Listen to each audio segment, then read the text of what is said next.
Hello, everyone, and many thanks for joining this stream news summary from Moscow program. Today is 1st of October. Now it's 9 o'clock in the evening Moscow time. And as always, I have prepared quite a number of news on some major developments that Russian media and public is paying attention to. And hopefully you will find this episode informative and useful. And if so, please, dear friends, like the video and leave some commentary. This might help to deal with extremely aggressive algorithm. Also, after a new segment, as always, I will join community chat for a little while. And if you have any question or topic that you want to be discussed during the question time, please use capital letters or super chat or round feature on my Rumble channel. As you know, I'm streaming simultaneously on both my channels on YouTube and Rumble. In case you want to support my work and donate to this project, under this video in description box, there is a link to my to PayPal account of not mine but my wife's, and also you can use Boosty, dear friends, Boosty platform to donate. That's been said, I don't think I have anything to say for the intro. I changed time, by the way. Usually it's 10 o'clock, isn't it? 10 p.m. when I start live streams in the evening. Today it's 9 o'clock because, as it is always the case, for 7, 8 o'clock, I already have prepared second news update. And why am I waiting for 10 o'clock to launch the stream? I don't really know. So therefore, today I just decided, you know what, let's do it at 9. And maybe tomorrow I will do it at 8 o'clock. I want to find the best possible timing for the second live streams. So my apologies for certain inconvenience in regards to these live streams, but eventually I will find the right spot. That's been said, dear friends, let's start our news segment now. And first news that I want to share is coming from Vzгляд news paper. Well, Zaporizhzhia nuclear power plant sets a new record for the longest period of operation without external power supplies, which is not really a good record, obviously. Extremely dangerous developments are happening in the Zaporizhzhia nuclear power plant due to terrorist activity of Western backer regime of Zelensky, terrorist regime of Zelensky, and its NATO backers. Let me give you that are constantly shelling Zaporizhzhia nuclear power plant and disconnecting ZMPP from outside power sources that are essential for many technical operations on the ZMPP, including cooling system, right? Let me give you some details, dear friends. The Zaporizhzhia nuclear power plant has surpassed a record 3-year period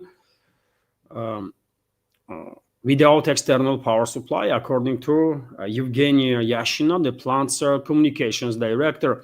Yes, we overcome it, she said in response to a question on this matter. TASS news agency reported earlier. Nuclear power plant specialists have notified International Atomic Energy Agency, IAEA, experts of their readiness to begin repairs to the last external power line damaged on September 23rd. As a result of strikes by Western-backed terrorist regime of Zelensky. However, the work cannot begin due to ongoing shelling by Ukrainian forces. Yashina added that Rosatom and IAEA management discussed the current situation at their facility. Furthermore, the IAEA received regular updates on the plant's current status. As a reminder, last week, the Zaporizhzhia nuclear power plant was left without external power supply. Earlier, the director of the Zaporizhzhia MPP announced the possibility of providing power supply to the station. And, well, as I said, this is quite dangerous stuff.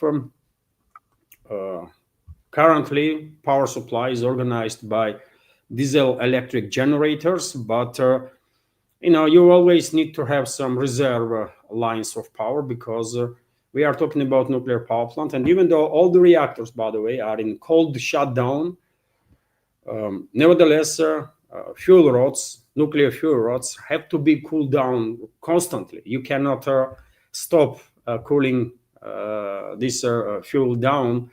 Otherwise, it will temperature will rise, and eventually it will go into meltdown, and that is extremely dangerous. Of course, last time world observed the meltdown of reactor or fuel occurred in Fukushima nuclear power plant in Japan after tsunami damaged the power plant, and their cooling system was no longer operational. So that's what is happening, dear friends. Of course, all of us understand that Kiev regime is targeting Zaporizhzhia nuclear power plant with orders from NATO, first of all, from UK. Maybe British aristocracy, British elites are thinking that they are too far away from this area and they would not experience any harm if one or several reactors on the MPP goes in meltdown and some nuclear disaster occurs. But they are wrong. I can tell that. I can tell them that they are very much wrong. Let's hope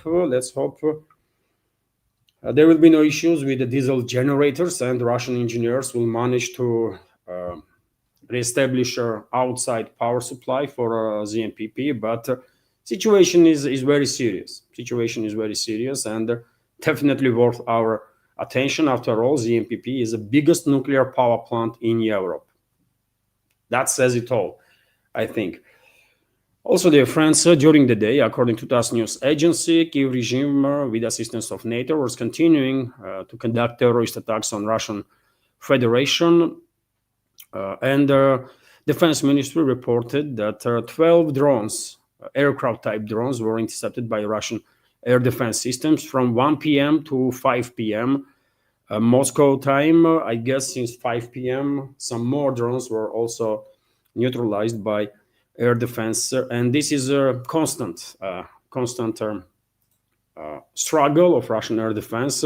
Unfortunately, Ukrainian terrorists, with assistance of NATO, are launching these drones basically non-stop, and air defense systems are constantly on high alert. TASS news agency is also reporting that Russian armed forces liberated Verbovo settlement in Dnipropetrovsk region. Yet another progress of the Russian armed forces on the line of contact. Let me show you, dear friends, location of the Verbovo settlement. I predicted a couple of days ago that most likely Russian troops will move into Verbovo and establish control of the settlement rapidly, and that's exactly what happened. This is the settlement, by the way, that we are talking about. It is under Russian control. Defense Ministry confirmed this information, which means that clearing operation has finished in this area. Also, according to a number of other sources, Russian troops are finalizing clearing operation in Novoigorovka settlement, which is Zaporizhzhia region. And as you can see, if you take a look at the map, Russian troops clearly moving westwards to cut their main supply and support line of Kiev regime's forces in Gulyai-Polye, in this relatively larger town. And this line here is that main supply and support road that is used by Kiev regime's forces. So soon, if my reading of the big picture is correct, soon probably we will see Russian advances in direction of Vishnyovo settlement. I guess in next 24 to 48 hours we will begin receiving information about battles inside Vishnyovo. Also, Kirpichna and Yegorovka settlements and Privolna settlement. All of these villages are Dnipropetrovsk region. Simultaneously, I think Russian troops in Zaporizhzhia region will move towards Krasnogorsk Ribna settlements to further advance offensives towards this main supply and support line. And dear friends, what should we keep in mind is that Dnipropetrovsk region, unlike DPR, is not that heavily urbanized. And so when Russian troops will prepare well enough ground for a sectoral scale offensive operation, and when they will receive order from general staff, advance in Dnipropetrovsk will be much more faster, much more rapid than we have seen in any other sectors of the front line, especially in DPR, LPR, because as I said, these regions are industrial regions and extremely urbanized, and every small or bigger village, town, city, of course, is being turned into a stronghold after 2014 by Western-backed terrorist regime of in Kiev. Let's continue with some other news. And well, I did mention this news in today's first update that initially was published on my Patreon and Boosty pages. And then, dear friends, I used the Rumble Studio, to launch a premiere of this first update after several hours that it was published on Patreon and Boosty. And what happened is that Rumble Studio launched actually live stream, not a premiere that also looks like a live stream, but actual live stream. Right, that was surprising to me, but nevertheless, vek živi, vek uči, as one say goes. Yeah, in Russian, some additional experience when it comes to operating with the Rumble. And so during the first update, I did mention this report that Russian armed forces liberated 19 settlements in September alone in the past month. I can give you some details on that. I think this is important, especially if we're taking in account that some new members in alternative media in general might watch my this update, and they're probably those people going to be surprised to hear that last month alone 19 settlements were liberated by Russian forces, because all they hear from Western MSM and Western so-called politicians and their military leaders and others is that there is a stalemate. Russia is not achieving anything, and there are no advance and nothing. While in reality, since the beginning of this year, more than 200 settlements were liberated, and just past month, 19 settlements. And I can give you details on that. The largest number of settlements were liberated in Dnipropetrovsk region and the DPR, 8 each. This is just September. So in Dnipropetrovsk region, these settlements are Novoselovka, Хорошая, Sosnovka, Novopetrovska, Novonikolaevka, Berezovaya, Kalinovskaya, and Stepovaya. This is Dnipropetrovsk, and already this month, by the way, more settlements being added. And just a minute ago, I reported about liberation of this one, Verbova settlement, right, which is also Dnipropetrovsk region, and progress will continue, of course. And in DPR, Russian armed forces liberated Fyodorovka, Markova, Muravka, Peryezdnaya, Mayskaya, Shandrigolova, Kirovsk, and actually more settlements being liberated in the DPR. But the Russian Defense Ministry, extremely conservative institution, and even though many Telegram channels, for example, many military channels are reporting about further progress of the Russian armed forces and even liberation of this or that settlement, Defense Ministry quite often takes a day or two, sometimes even more than that, to confirm progress of the Russian troops. And this report is based on confirmed reports, right? Confirmed by Defense Ministry. Also, dear friends, in addition to that, Russian armed forces liberated Olgovskaya and Novoivanovka settlements in Zaporizhzhia region, and also Yunakovka in Sumy region. I will say quite important, significant progress of the Russian armed forces on line of contact, and someone should share this information with their Western so-called elites so that they will know a little better. Otherwise, they becoming too boring, constantly talking about some freaking stalemate. In which universe are those people? Anyways, dear friends, RIA Novosti is reporting that Russian armed forces struck a ship repair yard in Odessa region. So Russian military forces struck ship repair yard in Izmail city of Odessa region. This was reported by Nikolai resistance coordinator Sergei Lebedev. We have some details here. So Izmail strike on the port infrastructure. The strike hit their territory of a ship repair yard. The arrival of several dark-colored military boats from Romania was previously noted, as well as the refitting of Ukrainian patrol boats for combat missions. As the underground workers clarified, the plant restores boats, modernizes them for military operations, and trains their crews. And dear friends, let me show you geography of this strike. It's right next to Romania, by the way. It's on a Danube. It's on a Danube River. So this is how Danube River moves in their area, right? And this is Izmail city, and this facility that was targeted by Russian forces, and hopefully all the military equipment in this facility was destroyed. And when it comes to these vessels that were targeted, they've been sent from Romania, right? And as you can see, dear friends, Romania is on the other side of the Danube River.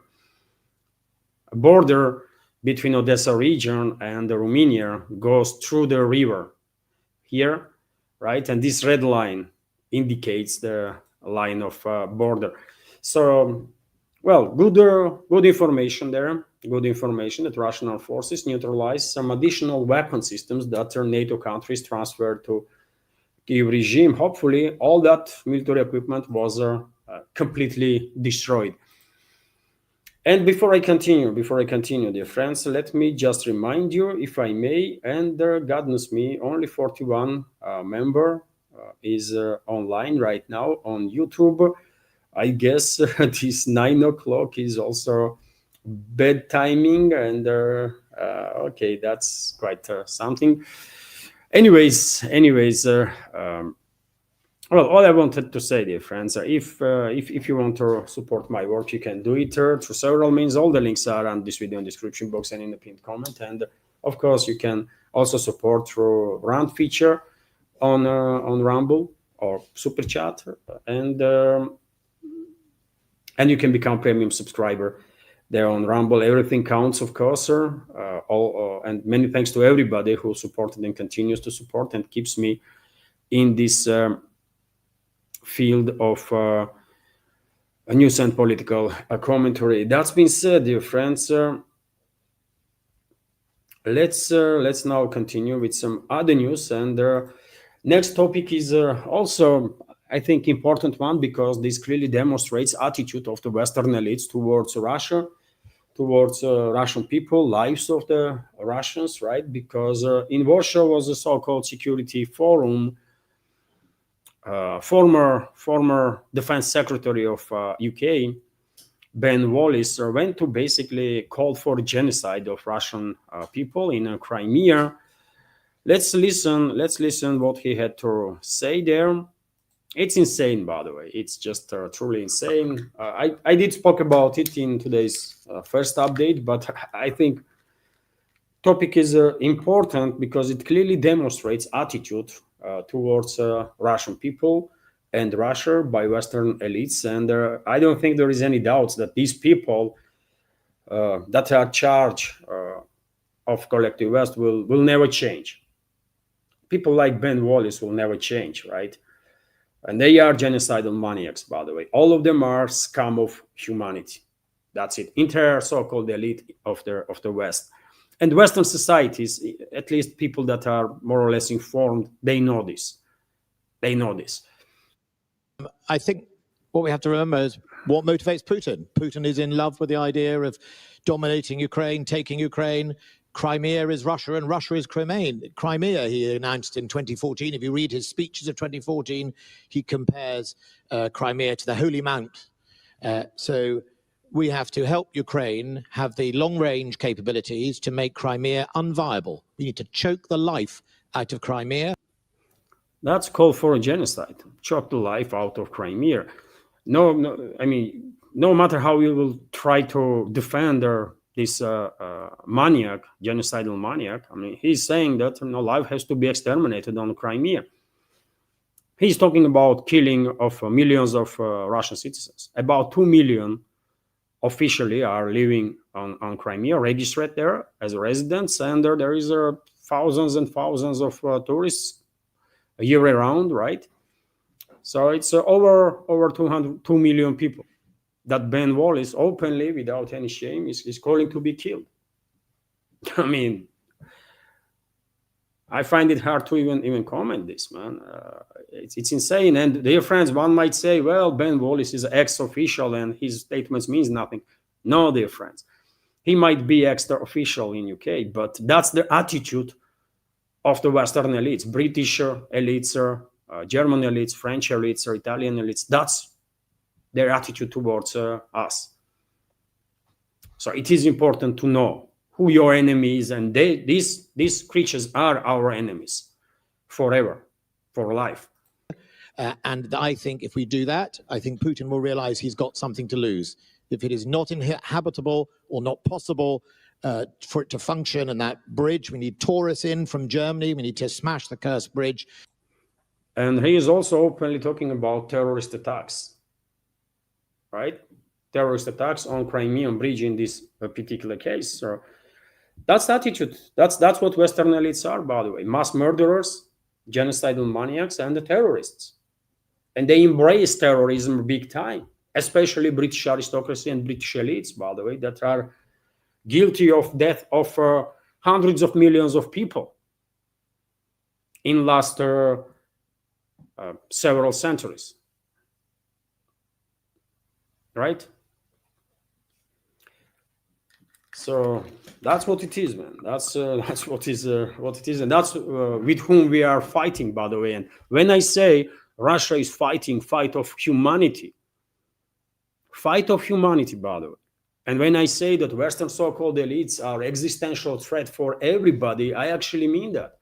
And it is a shame that political leadership of Russian allies or friendly nations towards Russia did not yet officially declare that Western elites are exactly that, enemies of the humanity. And unfortunately, political leadership of Russian friends and allies did not yet, with the exception of few countries, by the way, did not yet begun fighting this fight for humanity alongside Russia with direct involvement, which is a shame, by the way. In a situation, in the circumstances when Russia is fighting evil force, you cannot be neutral. You just cannot be neutral. Russia is fighting the fight for humanity. It's just that simple, right? Maybe day comes. I think they will come. They will come when the political leadership of Russian friendly nations towards Russia will man up, right, and will do what is needs to be done. But it is unfortunate that until now they still are like playing in these games of, oh, we are neutral. I mean, really, how you are neutral in this fight when Russia is fighting evil force, man, on behalf of humanity? How you can be neutral? Anyways, let's continue, dear friends, with some other news. And you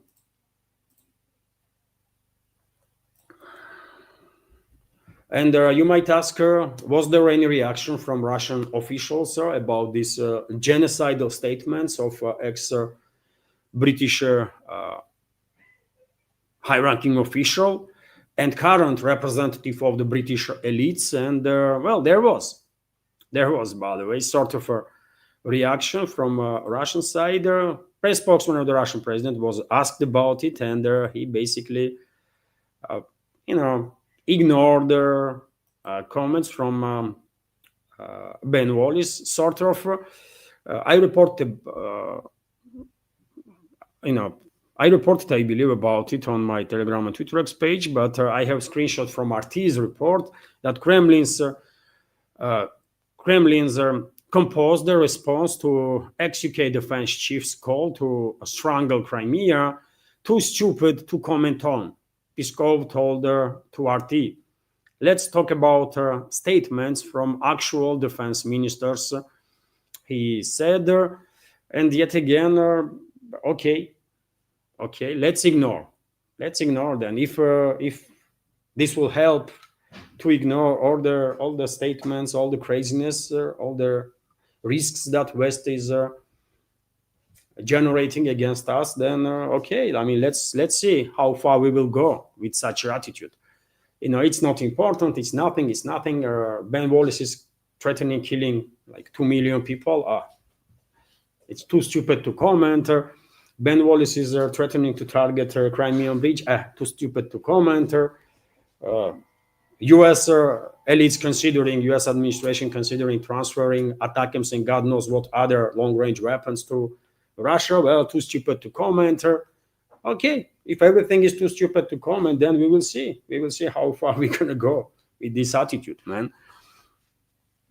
It's crazy, but yet again, I don't expect that Peskov or any other, or Putin for that matter, will say something very aggressive. But I mean, you cannot ignore this kind of. You cannot slide.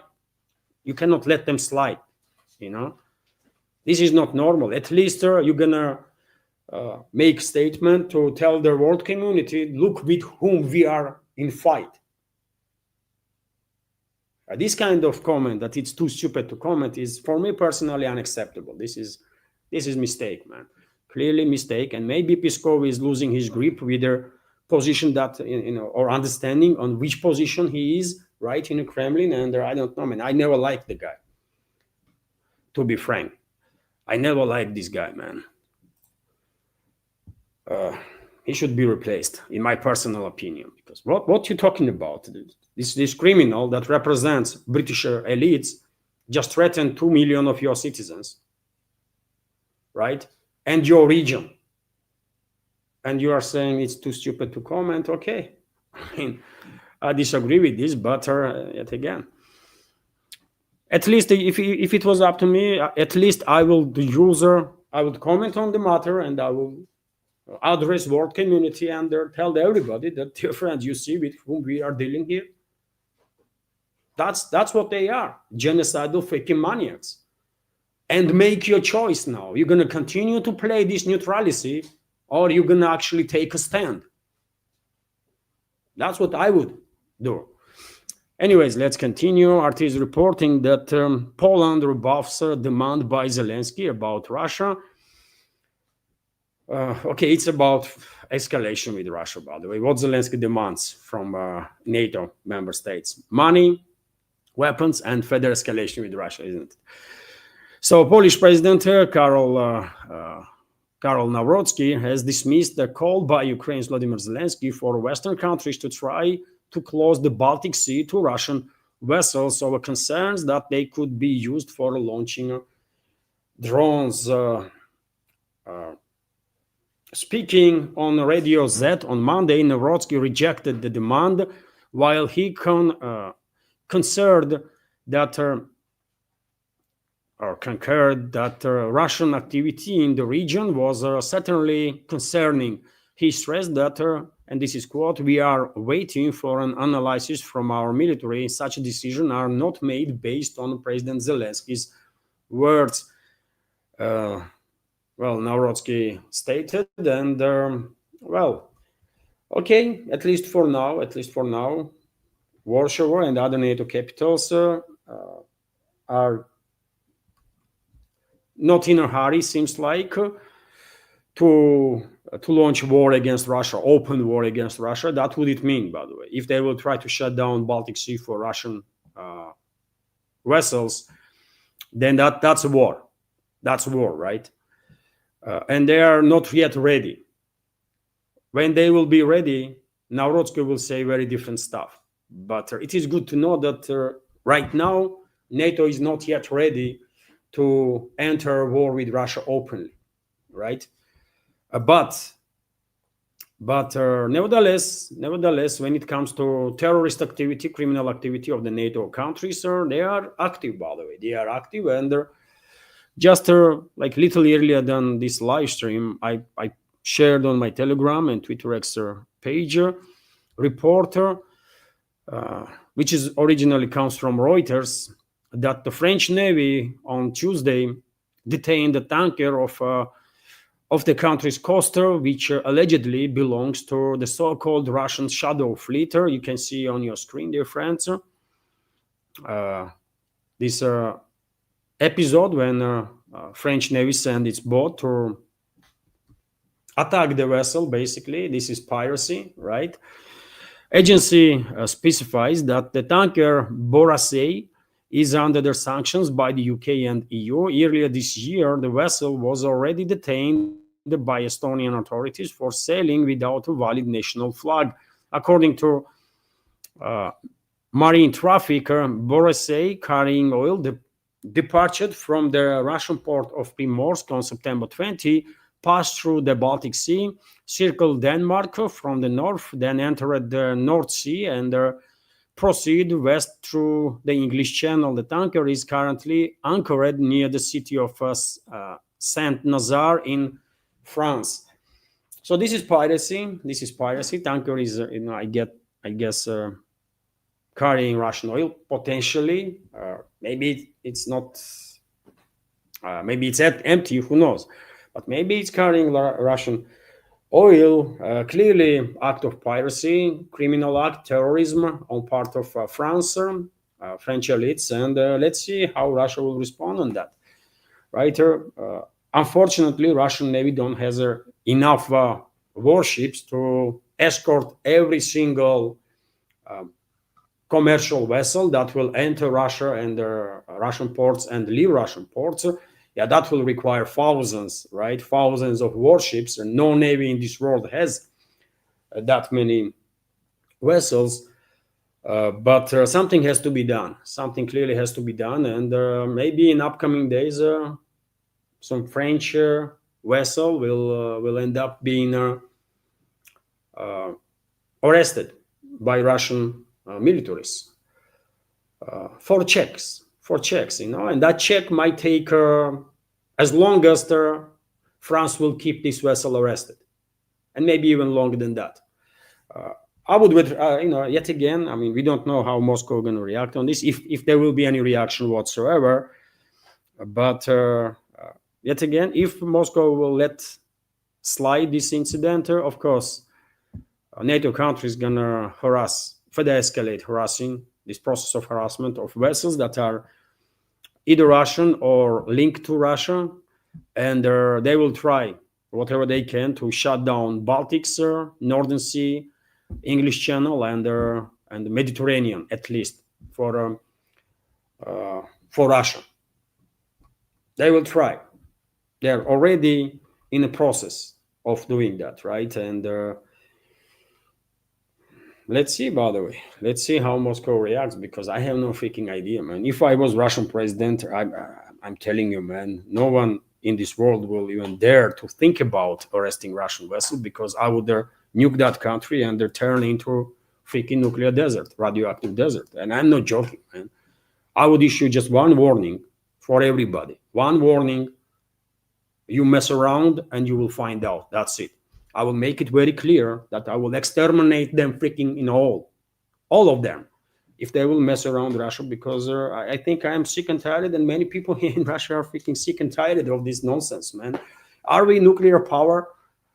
Are we superpower or not? If we are not superpower, then let Russian leadership say that, guys, we are not even regional power. We are nothing, and therefore, we're gonna just bear this embarrassment and just be quiet. Tell us then if we are nothing. But if we are superpower, then let's act as a superpower, because this is embarrassing, man. Who the hell is what France is, man? Nothing. Nothing. France is freaking nothing, man. And French fucking militaries are harassing vessels that are linked to Russia? Really? Fucking French, man? They need to be teach the history again, I guess. There was a time when Russian troops were marching in Paris. Maybe, this has to be repeated. Or maybe there is no longer need Paris to exist whatsoever. So no one will march there. I'm tired, man. I'm tired of this fucking nonsense.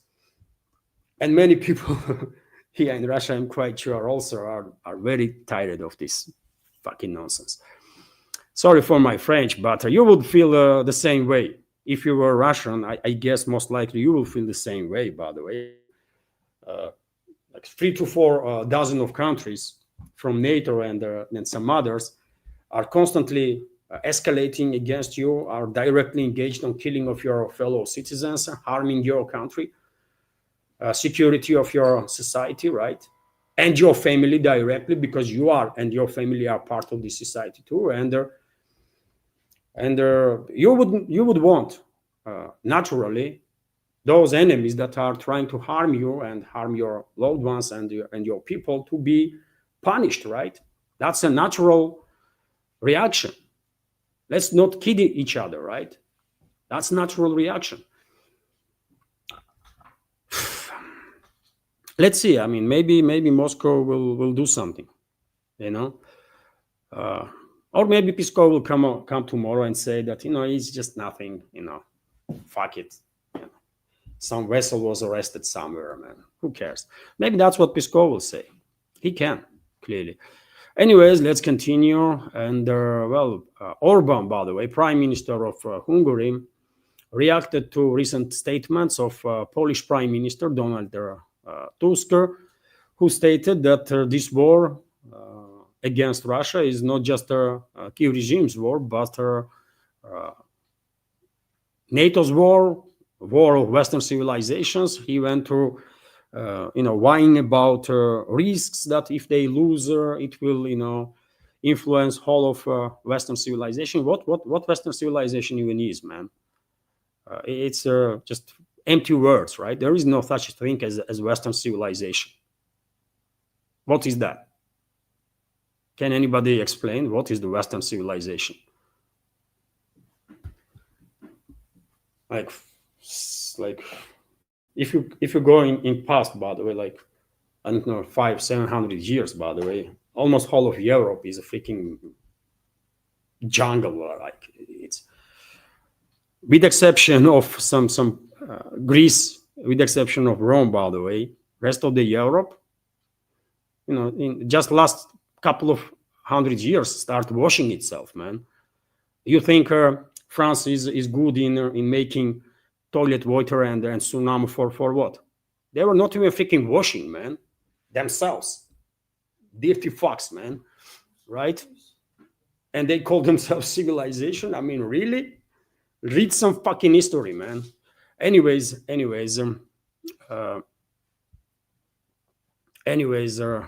Orban stated that, dear Donald Tusk, you may think that you are at the war with Russia, but Hungary is not.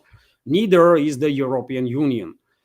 You are playing a dangerous game with the lives and the security of millions of Europeans. This is very bad. That's what Orban says, and he is correct. He's definitely correct on that.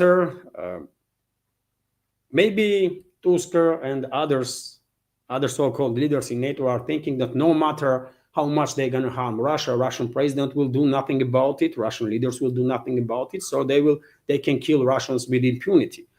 Maybe that's their thought process, but I think they are wrong, because again, everything that has its beginning should have its end also. And I guess this can be said about patience of the Russian president too, right? At some point, he have to say that, you know what, we try everything diplomatically, this and that, and to avoid some harsh response to hostilities towards us. But seems like this diplomacy is not working. So let's try something else now. At one point, Putin will say this, I guess, right? And that day is coming close, and I think Tusk and all the others will find out then how correct Orban is in this statement.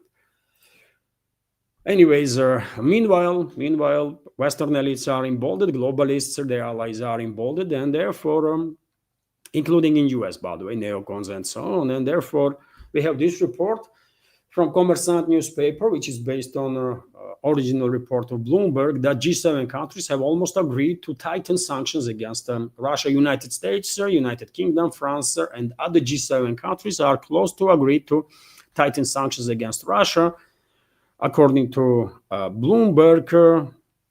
And Bloomberg is citing a draft of the joint statement. I can give you some details on that. Document indicates that their countries intend to tighten sanctions targeting Russia's energy sector. They already began, by the way, and France already arrested one vessel, and tomorrow, day after, more vessels can be arrested that are either belong to Russian companies or maybe are linked to Russia some ways.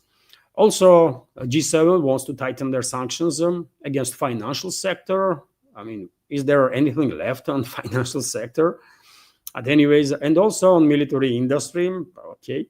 They also plan to strengthen measures against the states and organizations that support Moscow's military efforts and help it evade existing sanctions.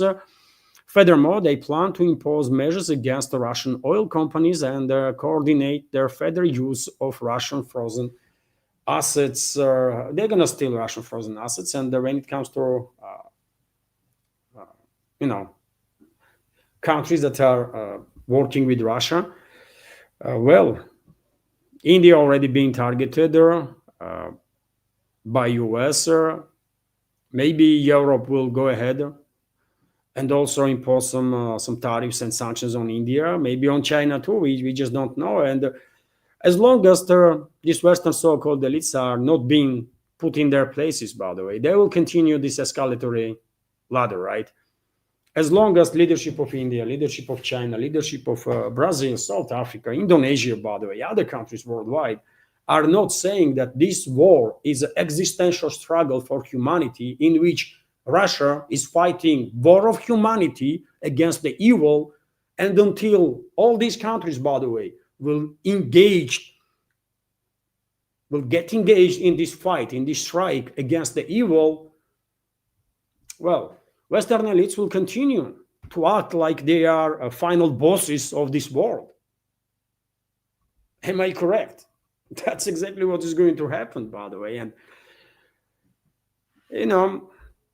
let's see, man. Let's see what is going to happen. At least for now, all the countries, by the way, that consider themselves to be Russian friends are still playing in this game of neutral. Russia is in war against evil, and these countries that claim to be friendly to us are still claiming that they are neutral. I mean, what can I say, man? What can I say? Vzglyad newspaper is also reporting, and I mentioned this news in first update, that draft resolution to seize frozen Russian assets has been introduced to U.S. Senate, and U.S. senators basically want to seize frozen Russian assets and then transfer 10 billion of Ether from Ether every single month to Kyiv regime, and this way or any other way, but eventually globalists, neocons, and all the others that are in charge of West, they're going to steal these assets, right? This process just taking just too long, right? They are messing around topic of, I mean, how legit that will be if we steal these assets, and maybe we should not, and maybe we should, while whole world understands that they're going to steal these assets anyways, right? And whole world understands that Western financial and the banking system cannot be trusted no more. That's it, right? And the Western economies are not the economies that you should invest ever, because your assets can be taken away from you like that at any given point. We all know this. Right? So I don't think these games of the Western so-called elites to somehow justify the stealing of the Russian assets will influence anything, really. Whoever is capable of thinking and analyzing, they already know that you cannot invest in the West. It's just gamble of crazy levels, and if you are serious personnel in individual or business, you would not risk that much. That's it. And that's why, by the way, even Gulf states that are heavily dependent or heavily influenced by the West are trying to pull out their investments from Western economies and find some other ways to keep their assets, right? This is a slow process because they are afraid that they're going to trigger some reactions from Western capitals, but they are in a process, right?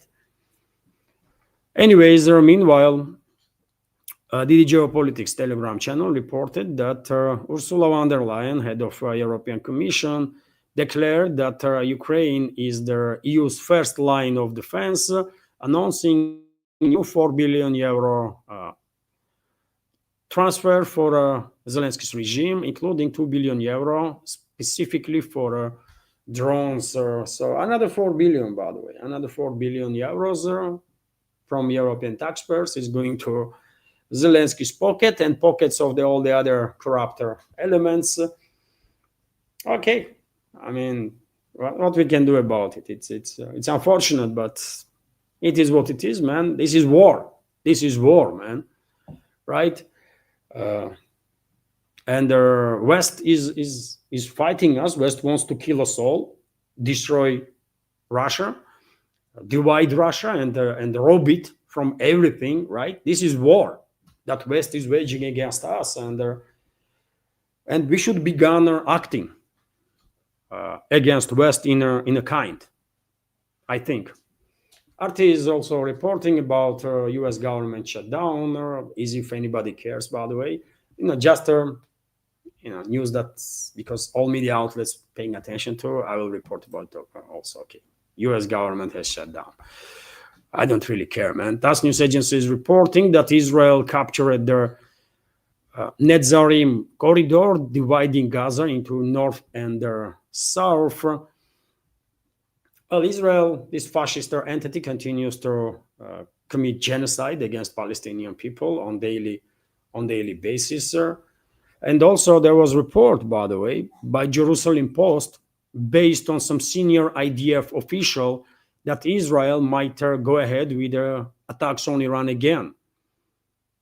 And that senior IDF official warned of renewed escalation, adding multiple scenarios being prepared, including another strikes on Iran. And I'm not at all surprised. Of course, they will attack Iran. I said a billion times before that globalists and the neocons, also Zionists, of course, maybe for different reasons, but all are on the same page when it comes to provoking a regional war in the Middle East on sectarian and ethnic lines, and they're not going to stop. Of course, they will go ahead with this,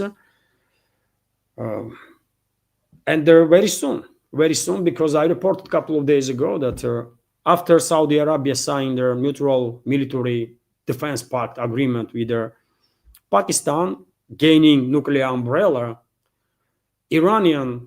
allegedly, Iran's supreme leader's leading aide also stated that Tehran might also consider to join this agreement,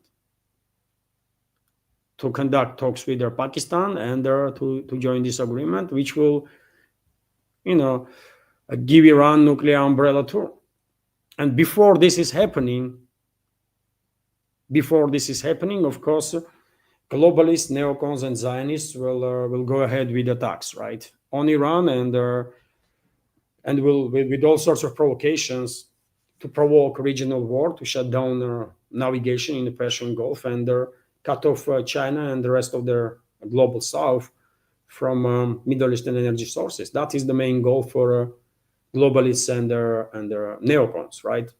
For them, it's all about domination in this world and harming a global South, emerging multipolar world. While for Zionists, for Israeli lobby, Israeli regime, it's more local topic. All Israel wants and Zionists is to keep all the regional countries weak in civil wars, in war with each other, right? So that they would not get united to deter Israel.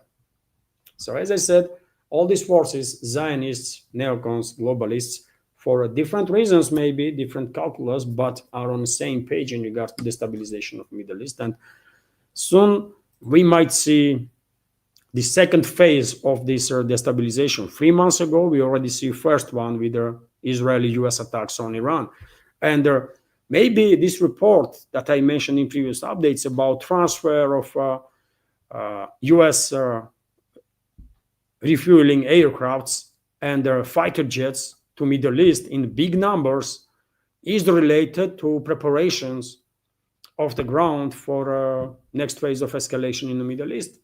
Otherwise, why would they transfer so much refueling aircrafts and fighter jets? And more is on the way. Most likely, explanation is that they are planning something big, right? And when it comes to Middle East, by the way, it's either provoking regional war, and they can do it, I guess, while attacking Iran and provoking conflict between Iran and some neighbors there, right? And also, we should keep in mind that I said today in today's first update, Russia still has bases in Syria, by the way. Russia still has bases in Syria, and maybe when when NATO launches its next phase of escalation with Russia, with the unprecedented scale of attacks, maybe they will attack Russian military bases in Syria too. Cannot be ruled out. I would not rule out such a scenario, because Western world is run by psychos, right? So they are capable of anything, absolutely. Meanwhile, recent strike of Israel on Qatar, I guess, really scared local elites in the Gulf kingdoms, including in Qatar itself, for a reason. And I guess that's why US or Trump, according to these reports, gives Qatar security guarantees. After this Israeli strike, US will regard an attack on Qatar as a threat to itself. In case of an attack, the US may respond militarily. This is not their obligation to respond militarily. This is just an attempt of White House, attempt of US administration to calm Qatari leadership and to calm leadership of other Gulf states. This will not work. Of course. All these people in Qatar, in Saudi Arabia, UAE, and Kuwait, and Bahrain, and elsewhere there, probably all of them were thinking, and you know what, as long as we are investing in US bonds, in Europe, as long as we have hundreds of billions in Western financial and banking system, in Western economies, so we are kind of safe. They're not going to attack us. Well, they did find out just like 2 weeks ago, isn't it, that this is not the case. And Israel can actually take out anyone in the Middle East like that without any issues. And all their statements from US that these Gulf states are allies and this and that is just fake words, as it is the case with this particular report, right? That White House issues some guarantees for Qatar. What guarantees? They, even on the level of statement, didn't obligate themselves to defend Qatar. All they say is, maybe they will respond militarily. Maybe. Okay, man. Okay, maybe tomorrow aliens will come on this planet. Yeah, maybe. Excuse me. So it is in some ways, this is good developments, by the way. Leadership of Gulf states definitely needed some shake-up to realize that Western so-called elites are not their friends, not their allies, right? And this will accelerate. This will definitely accelerate process of movement of Gulf states towards the BRICS and towards multipolarity, which is in some ways good thinker. Let's hope globalists, Zionists, neocons not going to be able to provoke regional war. That should be main focus now. World humanity cannot allow Washington, London, and some other loosely relevant capitals in the Western world to provoke regional war in the Middle East between Iran and any other neighboring country, or in any other ways, right? Because it will have long-lasting consequences for all of humanity if West will succeed in that. And meanwhile, Houthi rebels in Yemen stated that they are basically ending truce with US, and they declared announced sanctions against 13 US energy companies, including ExxonMobil and Chevron. And so from now on, I guess US energy companies and other companies, shipping companies, for example, will no longer have a green light in the Red Sea, Arabian Sea, and anywhere that Houthis can reach, basically with their missiles and drones, which is interesting stuff. In this world, there are many groups. In this world, there are many groups of people that are very much in favor of revenge against the Western world for all the crimes that Western elites committed against their people, right? It's not just Yemen, but many other nations in this world have been decimated by Western elites, right?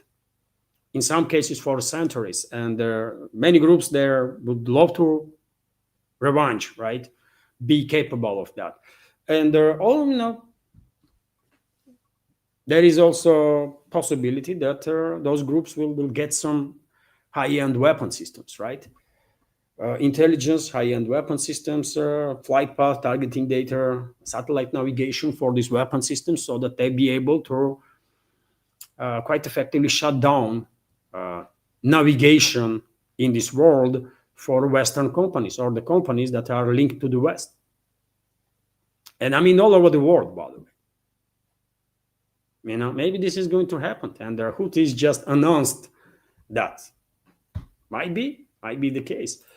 We don't know. There are some games, by the way, that not just Western elites can play. Others can play too, and maybe even better, right?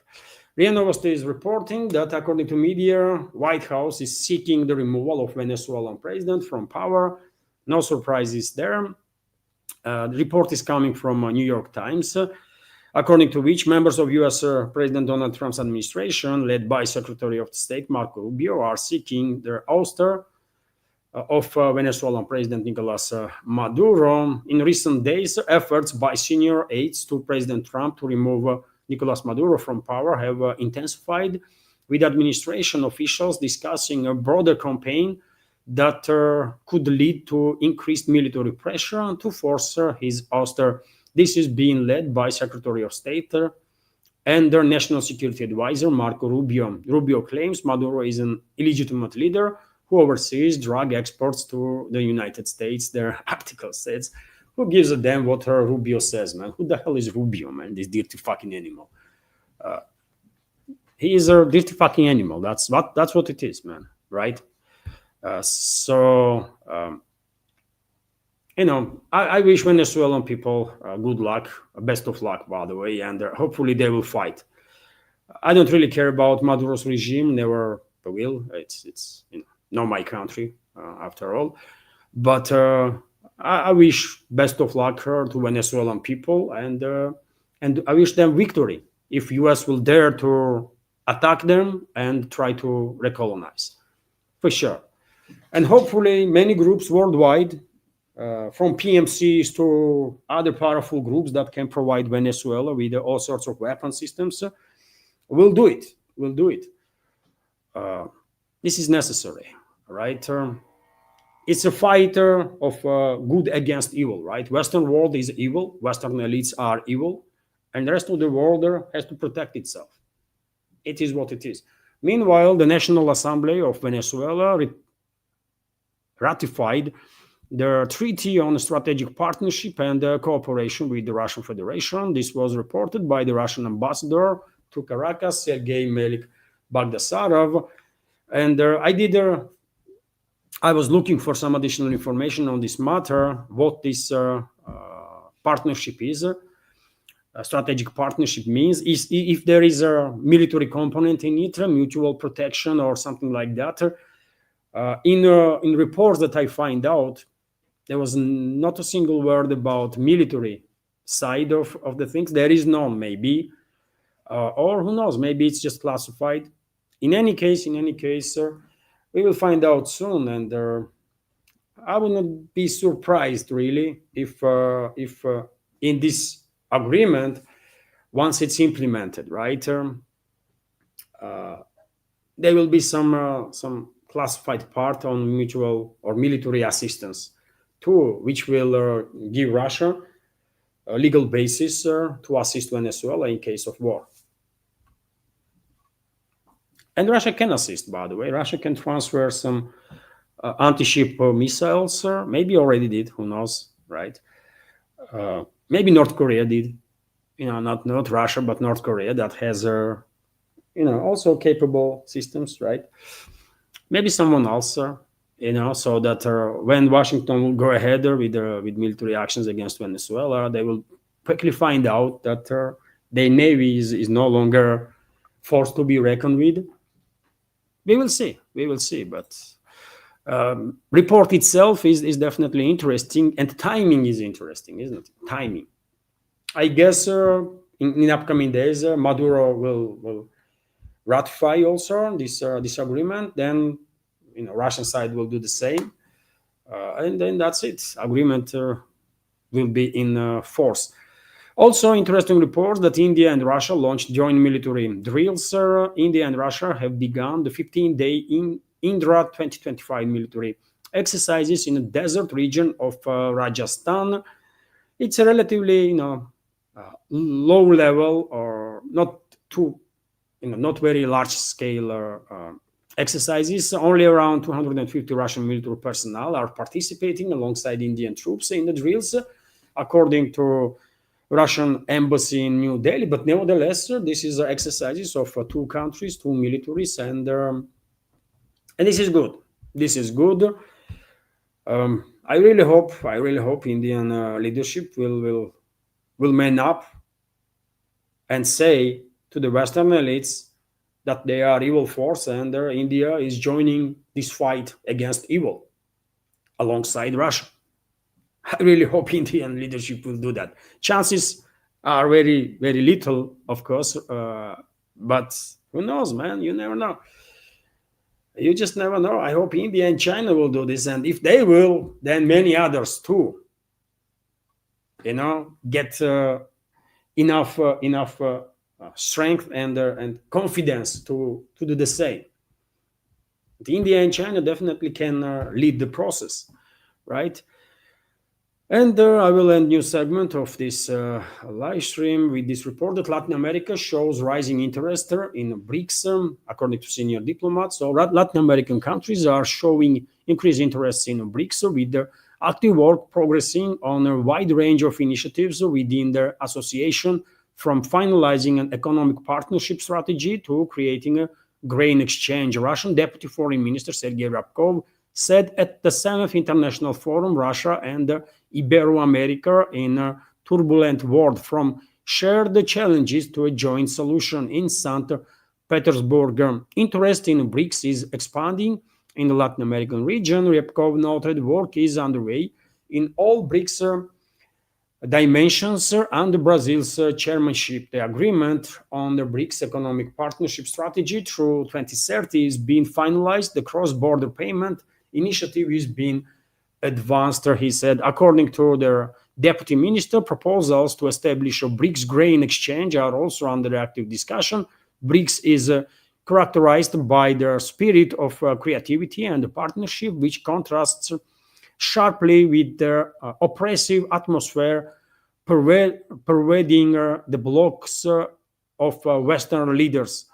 He added, the forum, titled Russia and Ibero-America in a Turbulent World, from Shared Challenges to Joint Solutions, is being held in St. Petersburg, from Russia, by the way, of course, from October 1st to October 3rd. It is organized by St. Petersburg State University and the Institute of Latin American Studies of the Russian Academy of Science. And quite interesting news, by the way. Of course, interest towards the BRICS is on rise, not just in Latin America, but all over the world, right?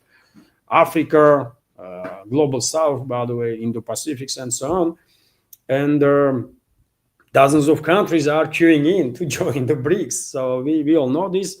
Hopefully, in short time, we will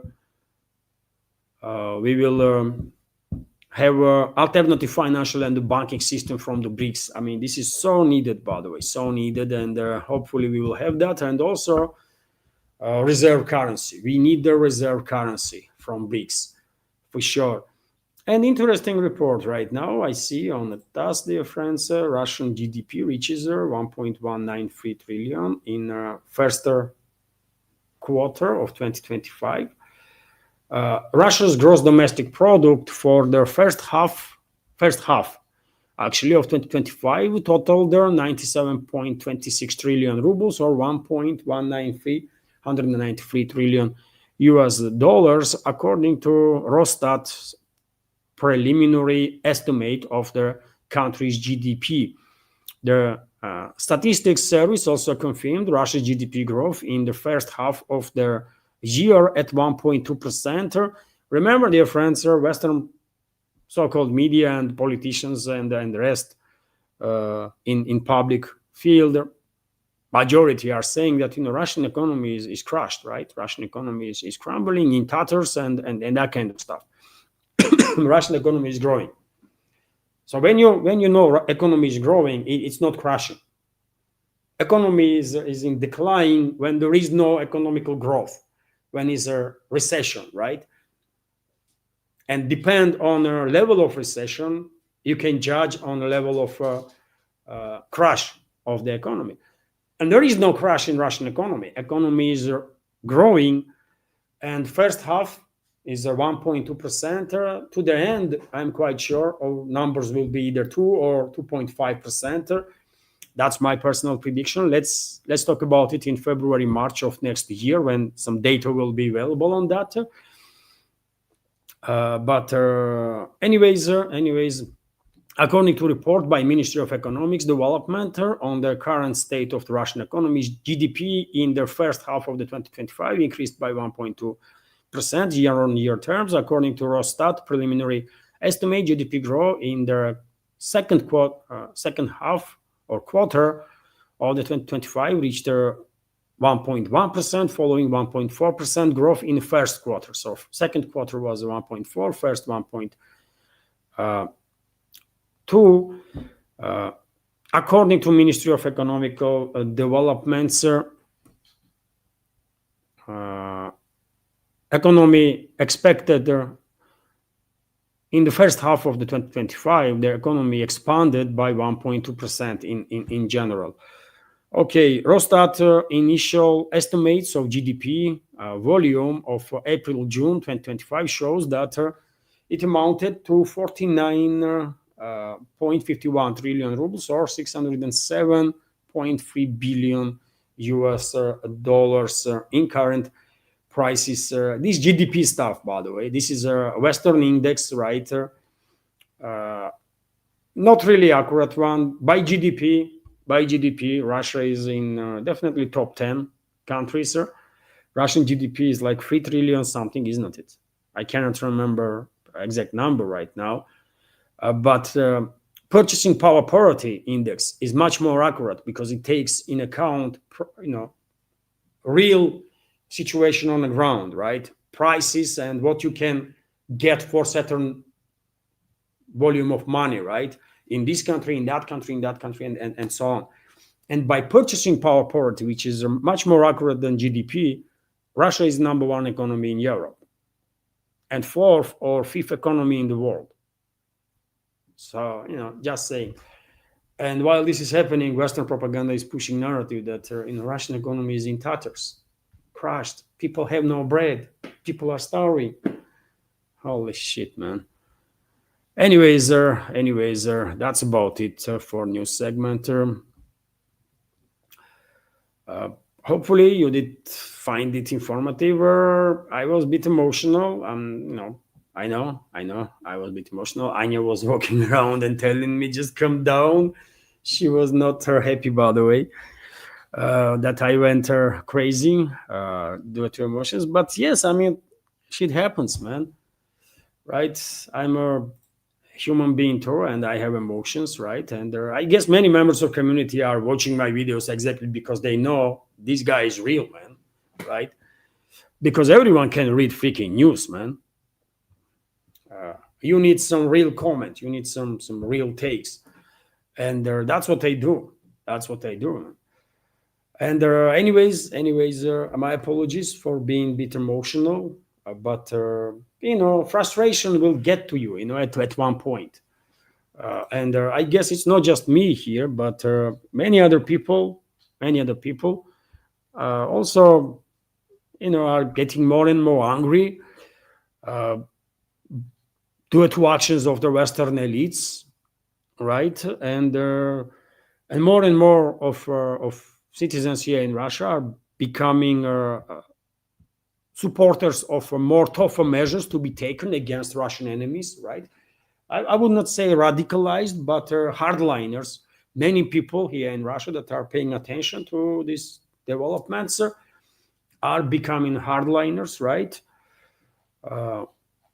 Because yet again, on daily basis, you see that Western elites are escalating. Our citizens are dying on the line of contact, right? And our civilians are dying deep inside the Russian territory as a result of these NATO terrorist attacks and terrorist attacks of their proxy. And of course, it will get to you. I mean, we are human beings, isn't it? And how long Western elites going to continue to commit these crimes against Russia with impunity? I mean, how long this is going to continue? This is not normal, man.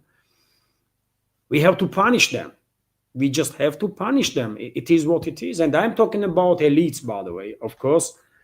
I never talk about ordinary people, man. When I say take on France, take on UK, take on Germany, I mean take on their elites, right? Take on their militaries.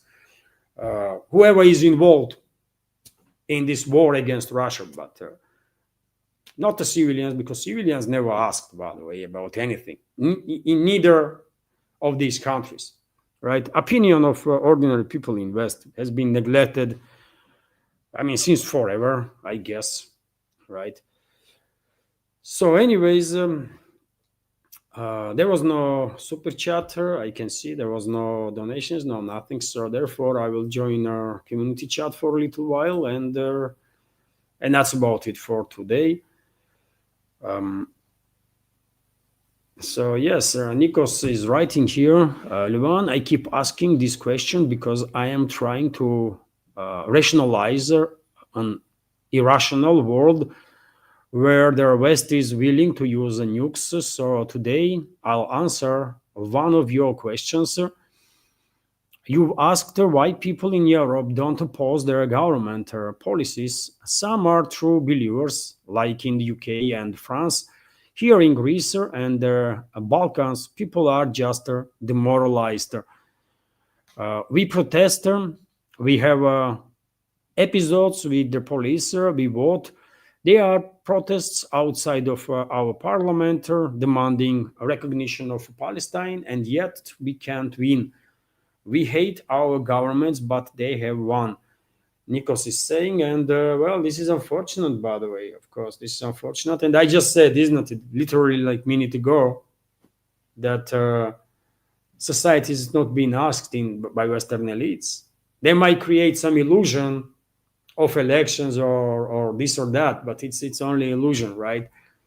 They are in control of all these so-called parties or all these whatever groups are operating there, and for whomever you're gonna vote, or who's gonna be winner, globalists, neocons, and so on, right? Take a look at the US. People vote for America First policies, and what they get, Biden 2.0. So it is what it is, man, right? And I do understand what you are talking about, Nikos. It's a sad stuff. I mean, if you think you're gonna defeat your enemy through peaceful means, man, you are mistaken. If you think these corrupt elites gonna give up their power and position for sake of ordinary people, you are mistaken. They're not gonna give up their power. They will sacrifice all of you. Not just in Greece, but all over the Western world. They will sacrifice literally all of you for their mercantile interests. I have no doubts about it. So, I mean, revolutions are never,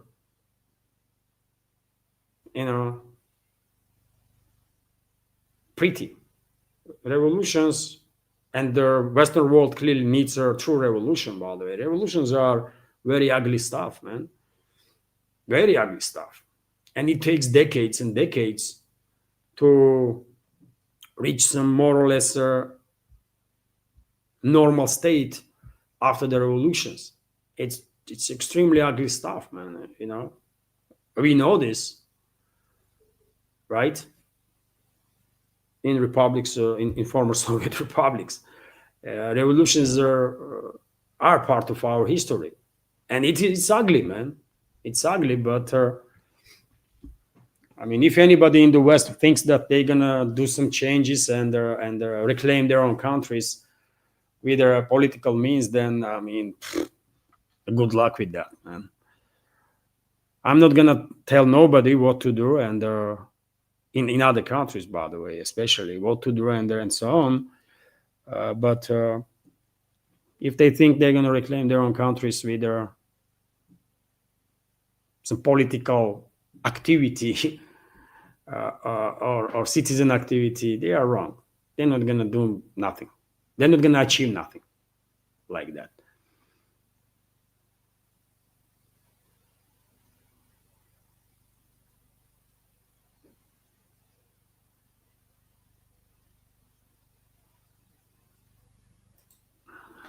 Viper is commenting, why have not you Russians learned Trump American first supporters politics yet? You got to give us something to sink our teeth into. What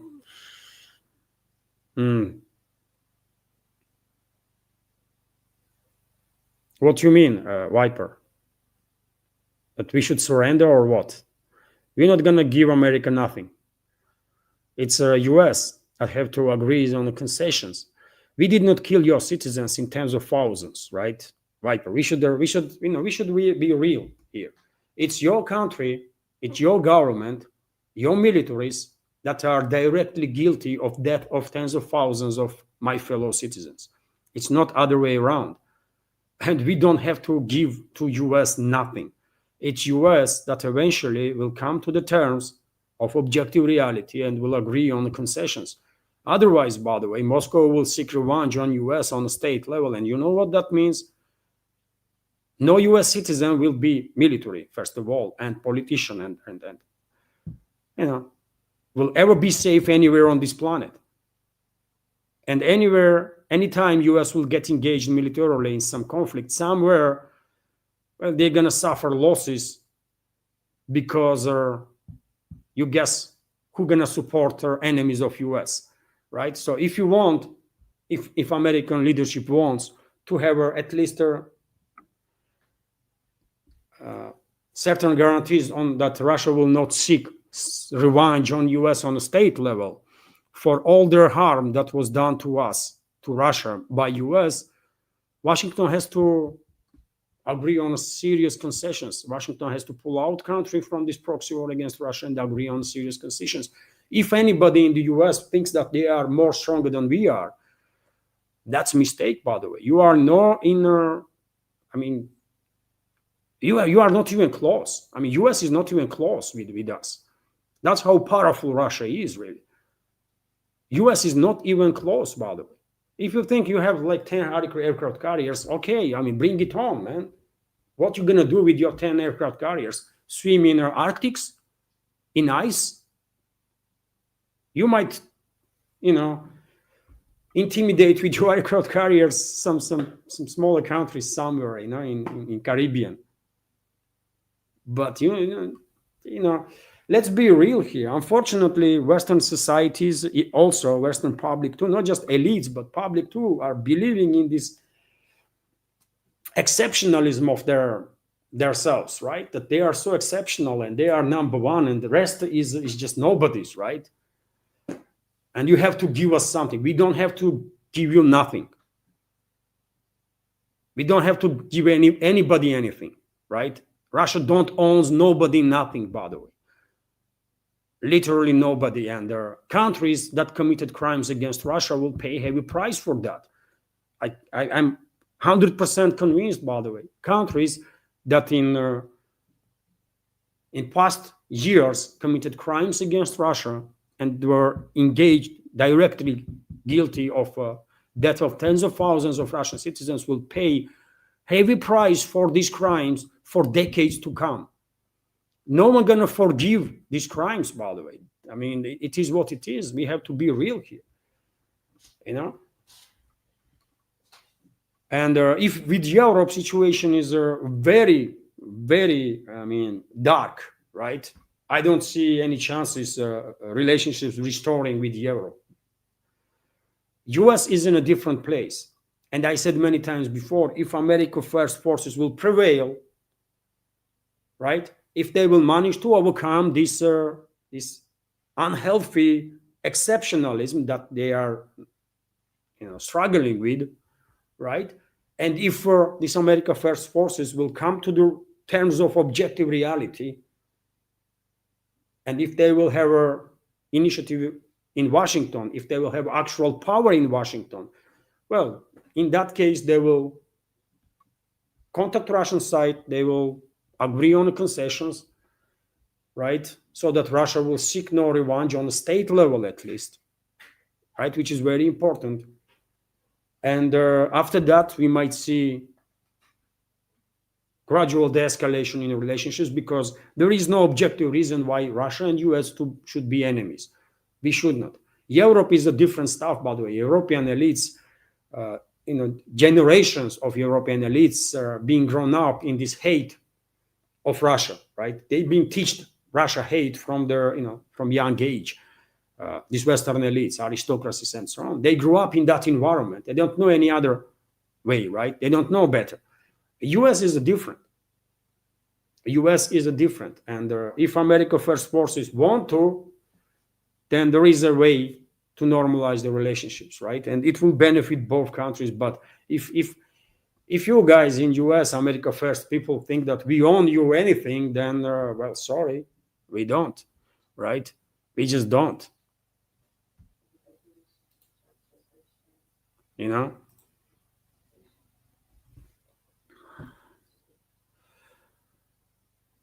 Oh, there was a super chat now, and he's telling me that there was a super chat.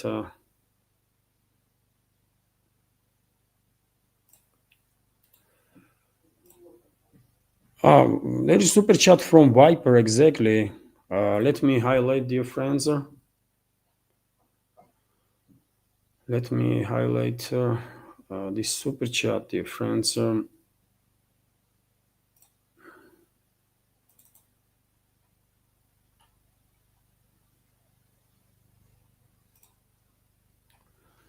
So thank you very much, Viper, for your super chat, $10 donation. And comment from Viper is, I made multiple statements. You took one. I was talking about subjects. Read my posts. You are crucifying me. No, man, no. No, thank you very much for sharing. I just went through comments, and I spotted your comment there, and I reacted on it. Thank you for sharing, Viper. And yet again, I said many times before that there is no objective reason. There is no natural reasons why US and Russia should be enemies. We don't have to be enemies, right? And hopefully America First people do understand this. And there is a ways to deal with this very difficult situation, right? It's yet again, it's America, it's your country that killed my people. It's no other way around, right? And it's your country that now has to agree on certain concessions, so that we on a state level will not seek revenge and not make hell for US all over the planet. And we can, by the way, we really can, right? But because there is no actual reasons why should we be enemies, it would be rational for Russian government, for example, to agree on, if US will offer certain concessions, to agree to issue state level guarantees that Moscow will seek no revenge. Although some independent groups will seek revenge anyways, independent groups, but that would not be on a state level, right? Which is very important. But yet again, it's if situation was other way around, if Russia was involved in killing of tens of thousands of American citizens, then of course I will say Russia has to agree on the concessions to US if we want US to not seek revenge against Russia for decades to come on a state level, right? We just have to be objective, by the way. It's your country that harmed my country for no reason whatsoever, for no reason, man. Tens of thousands of Russian citizens died from US weapons for no reason. They did not do nothing against American citizens, man. Or America. It's a difficult stuff, isn't it? It's a difficult stuff, man. But, thank you for sharing, Viper.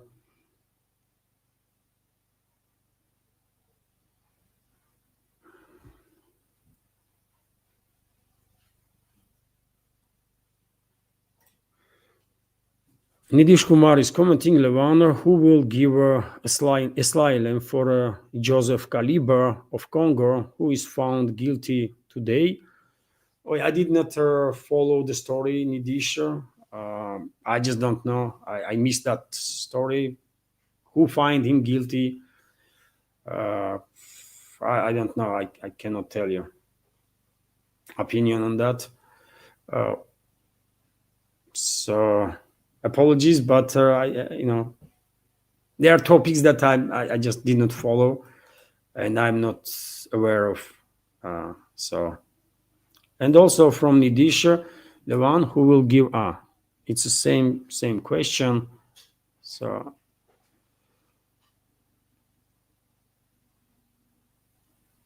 okay, Nidish is also commenting, Levan, breaking news, Greta's flotilla is apprehended by Israeli Navy. This happened during the live stream, I guess. So let me check some media outlets. Maybe there is some additional information.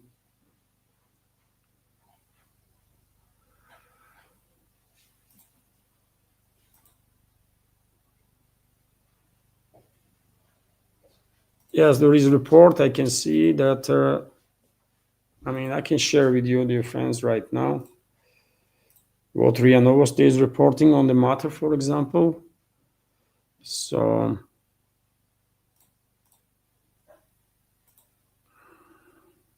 thank you, Nidish, for this breaking news.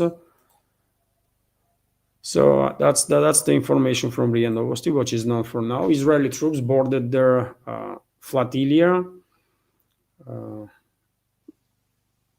first vessels of the resistance flotilla, sailing towards the coast of Gaza and detained those who were there. So I guess one by one, Israeli forces will arrest all of them, take down everybody. And not surprisingly, Italy ordered its warship yesterday to leave this flotilla and run. And I guess Spain did the same today. So what was the point to send these warships? I don't know, man. Anyways, dear friends, this was expected, of course. This was expected.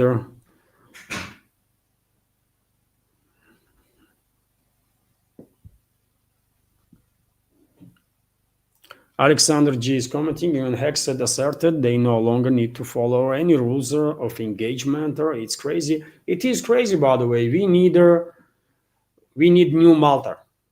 Humanity. This world needs new Malta summit in which global south, in which emerging multipolar world will be one side and the Western world another, right? And the new world security architecture will be discussed and finalized, and sides will agree to follow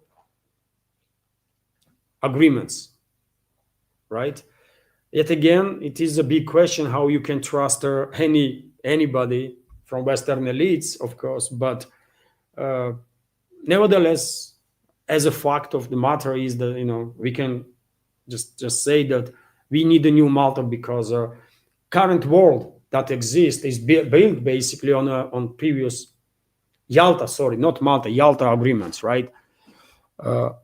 Current world is a product of Yalta summit when president of US, leader of Russia, Soviet Union, and British Empire get together and divided the world, like in a way that they were seen reasonable, right? A new Yalta summit is needed, in which on one side there is a Western world, collective West, on the other side the rest of the world, right? Until this Yalta happens, I'm afraid the situation will only escalate in this world.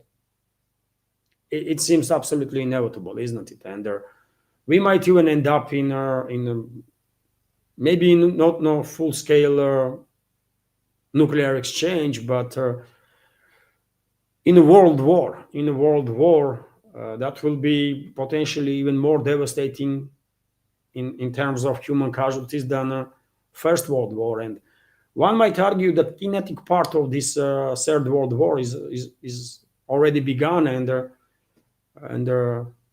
this proxy war that West is waging against Russia is a part of it, right?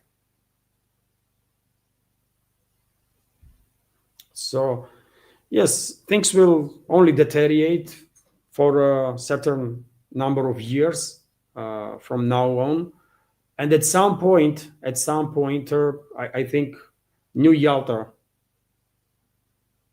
will happen, and the collective West and the multipolar world will come up with some agreements based on which some level of peace can be maintained in this world, right? And the world will be separated, by the way. One side collective West, other side the rest of the world. This is going to happen, and until that, as you already said, Alexander, things will only deteriorate, and we have indicators of that when head of U.S. militaries is indicating that there is no more any rules of engagement. That's quite telling, isn't it? That's quite telling. They don't care how many people they will kill, or where, on which basis. They already demonstrated, isn't it? They killed 17 people on those boats, maybe more at this point. 17 people that allegedly were criminals, but who says so? Hexet, Trump, who are they to judge those people that were killed, man? Where is due process? Those people were not combatants, isn't it, on those boats? Even if they were criminals, they should have a due process. But U.S. president made decision to execute those people. So that's the world that we are living, by the way. There is no more international law in this world. No, nothing.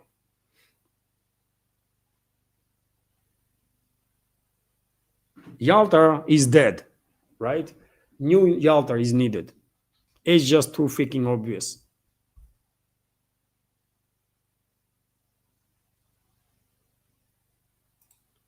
Nidish is also asking, Luan, if no-fly zone is declared, what will Russia's next step would be? I don't know, Nidish. I don't know. I mean, it all depends when Russian president will run out of patience. I mean, literally. I mean, if Russian president was any other human being, I think situation would be very different. I cannot know in a positive way or a negative way for this world, but situation would be different for sure, right? Because I guess not that many people, politicians, would even think about tolerating so much crimes that West committed against Russia. And I'm not saying that Putin tolerated that. All I'm saying is that Putin is demonstrating some unbelievable level of restraint and steel nerves, right? Which could be good or could be better, depends how all this situation will eventually end, right? My reading of the big picture is that we will force globalists, Western ruling class, to capitulate anyways, because we don't really have a choice, right? We have to win this fight, by the way. We just don't have a choice in that. We cannot retreat nowhere. So I think we will win and force globalists, neocons, and all the others to capitulate, and eventually this new Yalta will happen, right? And during that process of это условно New Yalta, no, you understand what am I talking about, isn't it? I don't mean there's going to be some summit in Yalta necessarily. No, it's just a aphorism, or so, how should I say? So yes, there will be new agreement about world security architecture after we will force Western elites to capitulate, and for next I don't know how many decades, but world will live in relevant peace. But until then, we're gonna have escalations, and yet again, when we will force West to capitulate, Western elites to capitulate, of course, everyone will say that, you know what, it's only thanks to Putin, because if not his patience, if not his restraint that he demonstrated, things could be very different, right? And things could escalate towards the full-scale nuclear war. And it's exactly the Putin's patience and restraint that save the world, right? And same time give the Russia and the rest of the humanity victory over this evil force that Western elites are. So you see, I can see this argument, but if somehow, I don't know, if somehow this evil force wins Western elites, which I cannot believe can happen, but if, in that case, of course, history will judge Putin very differently. So therefore, I cannot give you an answer on this question, and I don't think anybody can, really. What will Russia do? I don't know. If you ask me a year ago, what would Russia do if Russian nuclear triad is attacked? I would say probably Russia will retaliate on the countries that are involved. But Russian nuclear triad was attacked, and Russia did not retaliate on those countries that were involved. I mean, UK and US, first of all, right? So I don't know. I just don't know, man. I have to be honest, isn't it? I don't know, Nidish.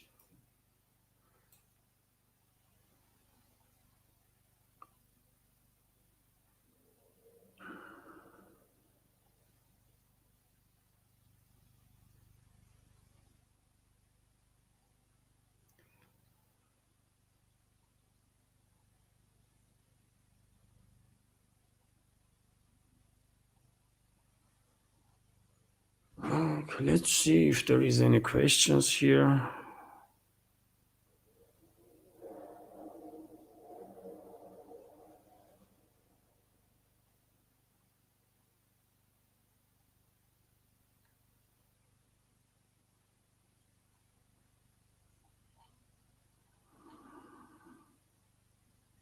Also, Nidish commenting, Levan, I think they will start Arab Spring 2.0 as they still own Muslim Brotherhood.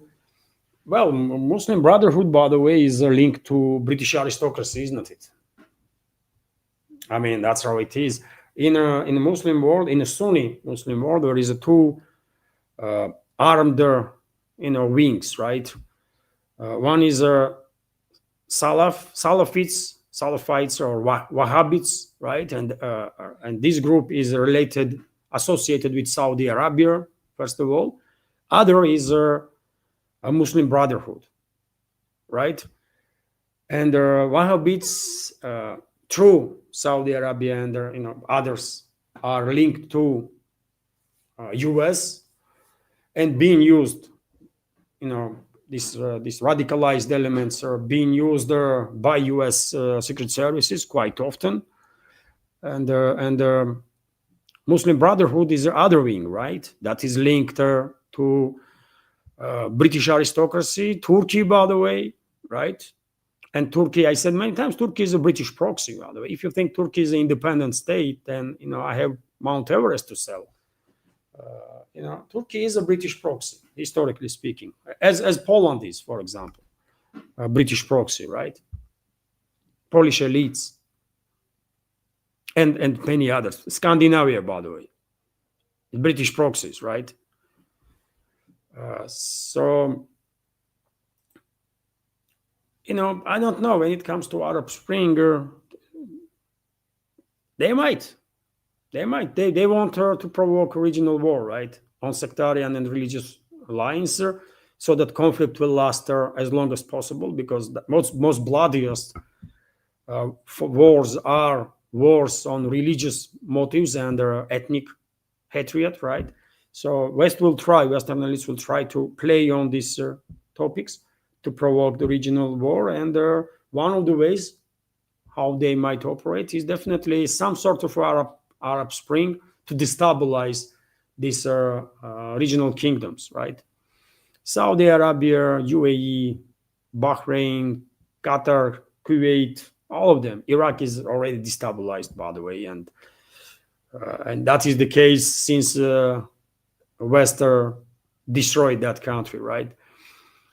And they might, once the region is destabilized, then Iran will find itself also in a very difficult situation. Iran can be attacked directly to weaken Iran, so that these Gulf countries, if there are some regime changes there, they will attack Iran, or some war will start between them, right?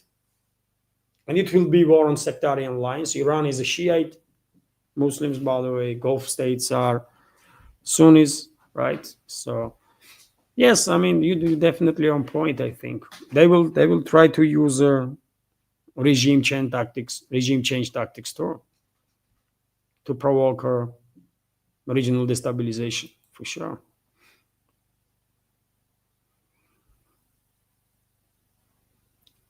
Question is which side will lead? Globalists will lead the process, or neocons. If globalists, then Muslim Brotherhood will play a key role. If globalists, then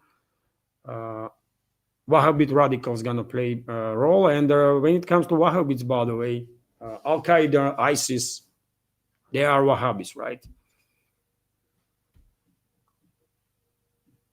Muslim Brotherhood, it's Hamas, for example, is linked to Muslim Brotherhood, for example, and that's why Egypt don't want them to see there, because Egyptian elites are in fight, in a war with the Muslim Brotherhood for decades and decades, right? With that movement.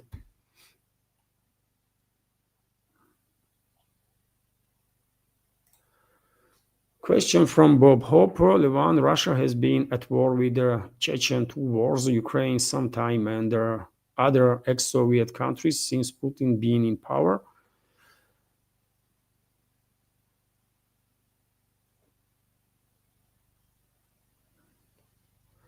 I mean, Putin, this escalation in Chechen Republic started during the Yeltsin, right? After Soviet Union collapsed, basically, US used, you guessed which countries? Gulf states, by the way, to infiltrate Chechen Republic with money, with ideology, Wahhabite ideology, by the way. And also they send a lot of terrorists, by the way, of that ideology, Wahhabists, in Chechnya, in Chechen Republic. Eventually, they did manage to provoke a civil war, and it was a Yeltsin, president of Russia, by the way. It was not Putin, president of Russia, when first Chechen war happened. Putin inherited that crisis, and he just had to deal with the situation, right? And eventually, how this situation in Chechnya was resolved, by the way, locals, Chechen people, by the way, that are Sunni Muslims, they reject this Wahhabi ideology, right? And these foreign terrorist groups and terrorist entities that was sent by CIA, MI6, and others, by the way, to infiltrate the region. At one point, they become really, really powerful. And they were operating with one of the biggest terrorist formations with thousands and thousands of fighters, right? And at one point, eventually, locals, Chechen people, by the way, they said, you know what? This is they rise against these infiltrators, right? These terrorists, and they began fighting them. and father of current Chechen leader was leading this fight, by the way, they realized that it's Chechen people have been sacrificed, which is true, isn't it? US, UK, their Middle Eastern allies, they were sacrificing Chechen people to destabilize Russia, right? And locals realized this, and they began fighting these infiltrators, these foreign assets, these foreign terrorist groups, and eventually, because it was in best interest of Chechen people, father of current leader of Chechnya, Ahmad Kadyrov, made the agreement with Moscow, and hostilities between the sides, and both sides were focused to neutralize these foreign forces, and they did it successfully, right? So when you are talking about, in the West, they love to talk about this Chechen war and stuff, but they never say that it was the West that actually infiltrated the region through their assets in the Middle East and provoked that bloody conflict, right? And when it comes to Kiev regime, by the way, if you want to talk about Ukrainian crisis, then if you are from the West, Bob, ask your leadership why they did orchestrate bloody coup d'etat in 2014, why they started this proxy war, why? Or you think West can do anything and Russia should never ever take some preemptive actions to defend itself? Many people in the West probably thinks that way, that no matter what Western elites do, what Western countries do, Russia or any other country should never protect themselves, never take no preemptive actions. But this is not the case. We disagree with that, right? And Russia is, at one point, Russia was in a position to begin this special military operation because there was no any other choice left. If you take in account level of restraint of Russian president, then you can imagine that in the calculus that Kremlin had at the time, there was literally no any other options. Otherwise, Putin would talk that other option with the lesser escalatory steps. There was no options, right? And we still don't know to nowadays all the risks that West was generating against Russia. If you take in account how restrained Putin is in his policies, right? Fact that he authorized a launch of special military operation tells you that Russia was under existential threat and people of Russia. And there was no any other option to protect Russian people but to take this step, launch special military operation, right?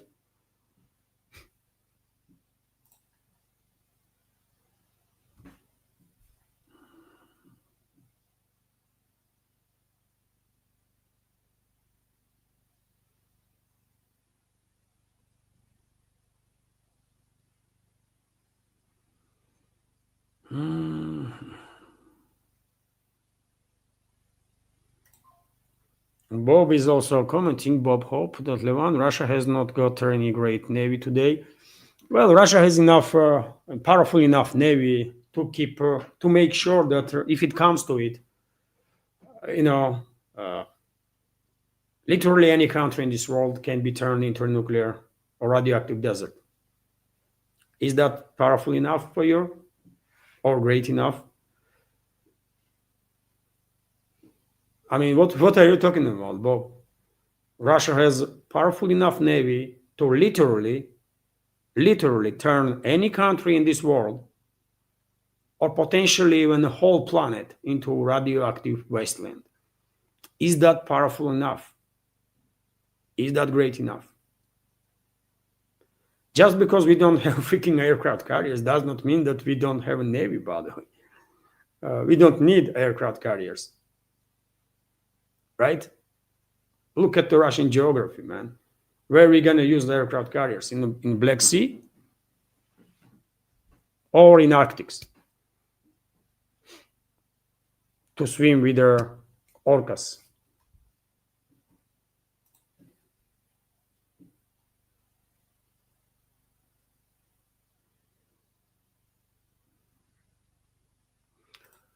Oh, interesting. Nidish Kumar is commenting that those military drills are for drone warfare specifically, so numbers will be low.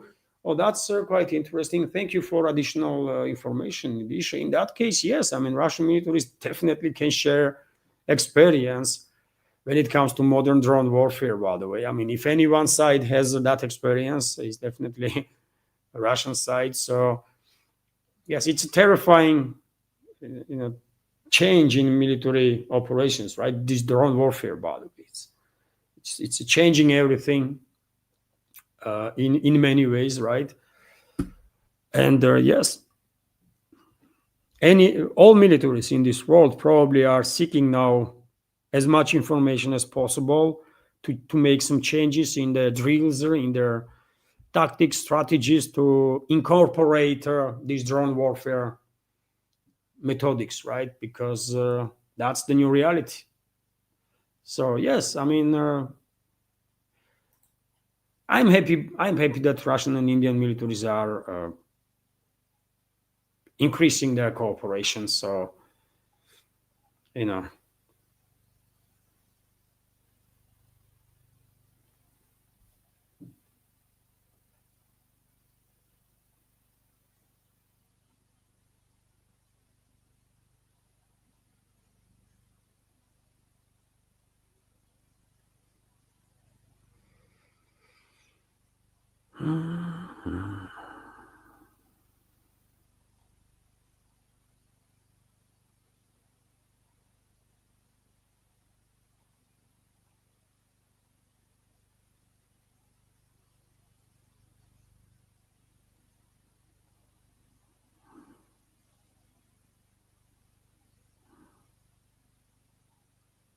I'm scrolling, dear friends, through chat.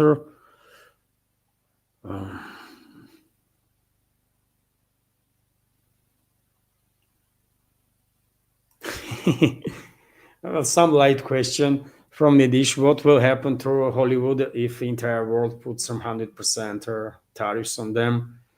Well, Hollywood is dead already, isn't it, Nidish? Do we really need to put tariffs on them? When last time you see any decent project from Hollywood? I mean, I do watch movies. I love to watch movies or TV series, by the way, when it's good stuff there. And I cannot tell you when I have seen movie. I mean, actually, in a good movie produced by Hollywood. I cannot remember when I saw last time. Some really, really interesting, deep movie, man. They are no longer capable of producing some good quality stuff, man. Take a look what they do, and all these freaking superheroes and some freaking nonsense. When I was kid, by the way, that kind of movies was made for kids, right? In Soviet Union, by the way, all sorts of, let's mess around the topic of superheroes and stuff. That was kids' movies, man, right? And now Hollywood makes those movies for adults. I mean, what the hell, man? What the hell? You know? What?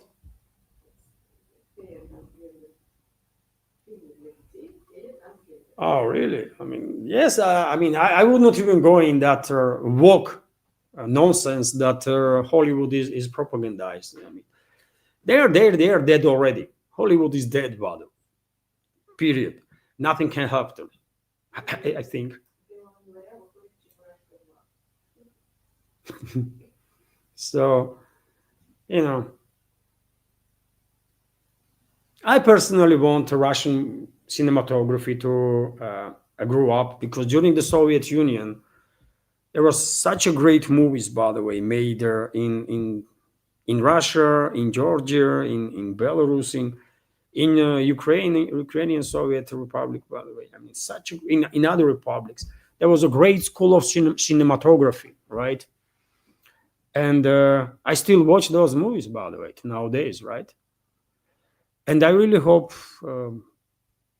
now, when Hollywood can be declared dead, cinematographers in former Soviet republics will gain some attraction, will have some investments, and began making some great movies again, because school is there, man, history is there, experience is there, right? So why not? Why not? And I also hope, by the way, French movie will find ways to reanimate itself, for Italian cinematography, British cinematography, by the way. I mean, some 20, 30 years ago, even some 20, 30 years ago, in Europe, there was still some good movie production in Italy, in France, in Germany too, by the way. I mean, I have seen quite a number of good quality German movies. In UK, by the way, right? But unfortunately, Hollywood killed them all.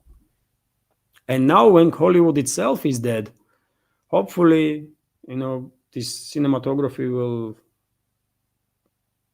will gain momentum here in Russia, in former Soviet republics, and also in Europe, by the way, because we used to make good quality movies, man. Not this garbage like freaking Superman and Iron Man and that kind of crap, man. Holy moly. And they make series after series after series. Iron Man this, Superman that. For God's sake, man, can you write something normal?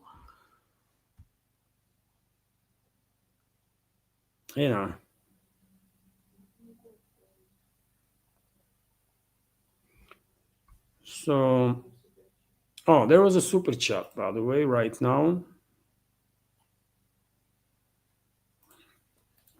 Super chat from Sans, dear friends. So let me highlight.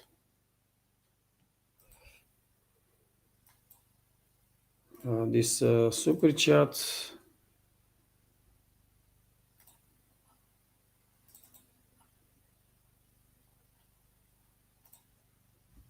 Thank you very much, Sans, for your $5 donation and the super chat. Comment from Sans is, I am losing patience sometimes, but this is a World War III, which started a few years ago, so it's affecting everyone. Regarding all that, Putin is one of the few presidents we should thank every day. And you are on point, Sans, isn't it? You are on point. As I said while talking about Nidish's comment, in few years from now, when New Yalta will happen, and this world will get new security architecture, which will guarantee, hopefully, that for at least the next 7, 8, 10 decades, they're going to be some sort of a peace and stability in this world, right? Maybe even more, hopefully. When that happens, I think everyone will appreciate patience and restraint of Russian leadership right now. It's difficult, it's frustrating. Many times we might don't understand why we are not striking hard and we are not doing this and that and stuff like that. But this is all emotions, right? And when we are emotional, we do say we are not really rational whenever we are emotional, right? But yet again, once all this tragedy will end, and it will end, right? And once new architecture will be in place, I think whole world will appreciate this restraint and the patience of Russian leadership, because if they acted any other way, it will become absolutely clear at that point that if Russian leadership acted any other way, that could, the world could be then in bigger trouble, right? Maybe we will end up in full-scale nuclear war in that case, and world will die. So you are on point. You are on point. Absolutely. Thank you very much, Sans, for sharing and for super chat. And there was another super chat, dear friends, right now from Sans. Also from Sans, dear friends, and let me highlight this too.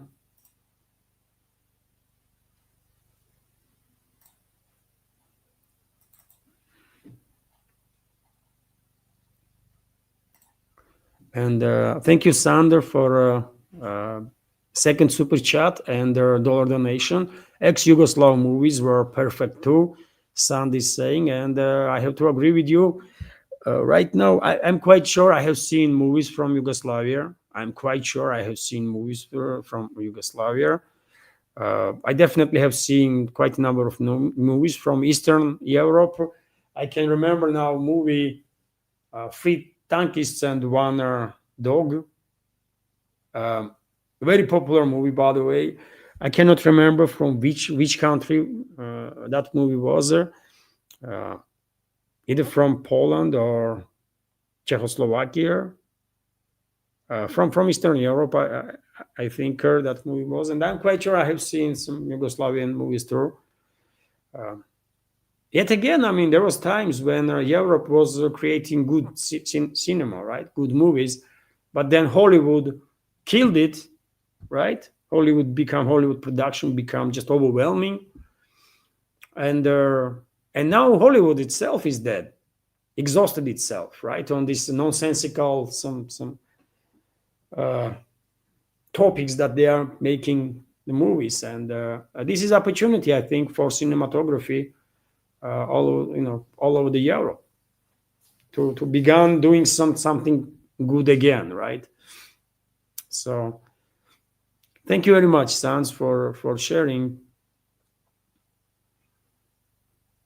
I don't know, dear friends, if you have seen Soviet movies, by the way, but I mean, they were such a great movies, by the way. I love to watch those movies to nowadays, and they are brilliant.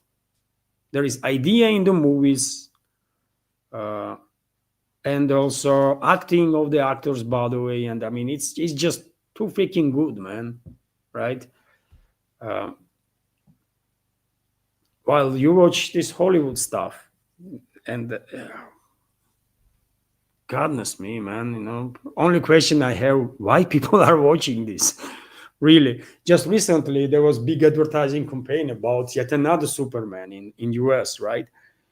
Are you kidding me, man? How many movies you gonna make on this nonsensical topic, man? What Superman, man? What the hell, right? Don't you have decent human beings on this planet among the humans to make a movie about? If you want to make movie about superheroes necessarily, there is not enough superheroes, actual real humans, heroes on this planet. Make movie about them, man. No, they're gonna make movie about some freaking nobody from some non-existent planet that arrives on Earth somehow, and it's just too creepy, man. Right? Nothing to be said about all this ideological bias that is being put in movies nowadays in Hollywood.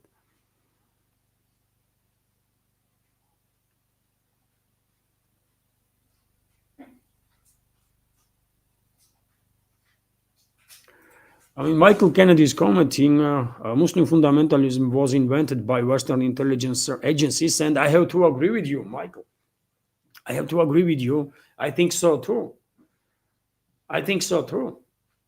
Because based on what I have read, by the way, based on what I have listened and seen, until let's say like 60s, 70s, there was no such a thing as a Islamic fundamentalist. There was just not such a thing, right? Groups radicalized groups emerge in the Middle East after creation of Israel and after crimes that Israel began committing against the locals, right? And then a big push. Western Secret Services made a big push towards this radicalizing people during the Afghan War, when Soviet Union was engaged in military conflict in Afghanistan, and after that it just spiraled out of control, isn't it? But until 40s, by the way, of last century, right? There was no such a thing as like Islamic terrorist groups and some radicals and craziness like that. No, there was nothing like that. You could find crazies anywhere, by the way, even now, isn't it?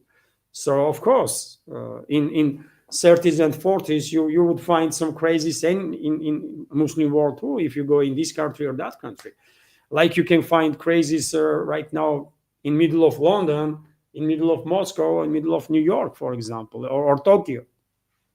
Crazies are everywhere, always. But there was no general issue, right, of these radicalized groups.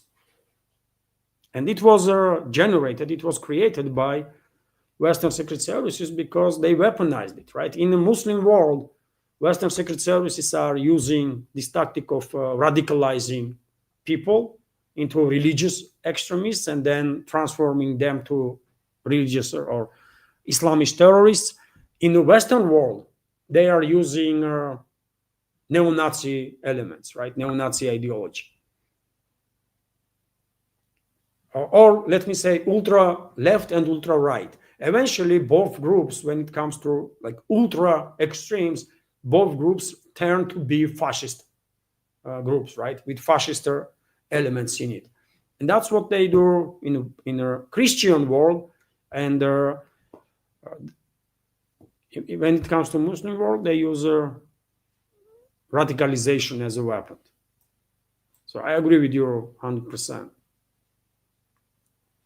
And dear friends, this live stream already like 2 hours and 8 minutes. Oh, really? Nitish Kumar is writing, Bobby Stroll, stop wasting your time on him. I don't know. I just saw a comment, and then I did see that you have there, some discussion.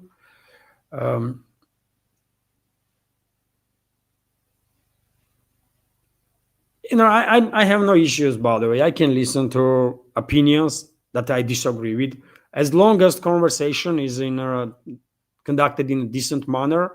I have no issues, by the way. So, troll or not, anyone can express opinion freely.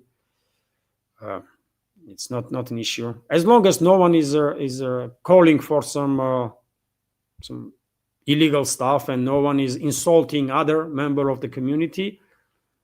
Any opinion can be expressed. We might just agree to disagree, and that's all.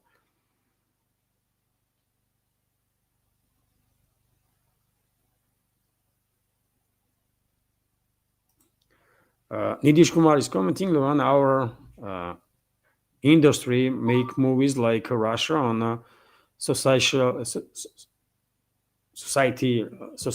issues. And Nitish, you know how popular Indian movies were in Soviet Union, isn't it?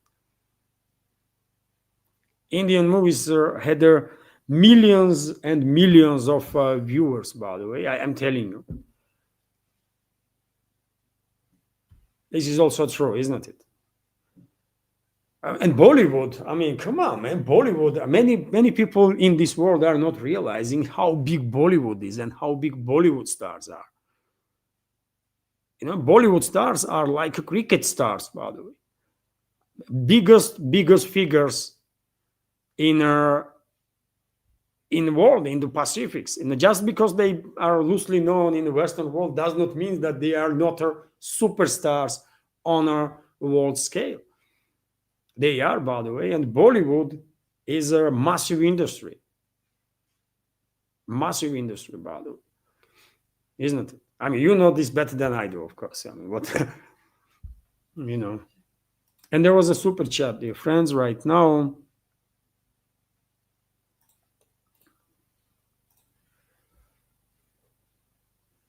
Super chat from Sans. Let me highlight, dear friends.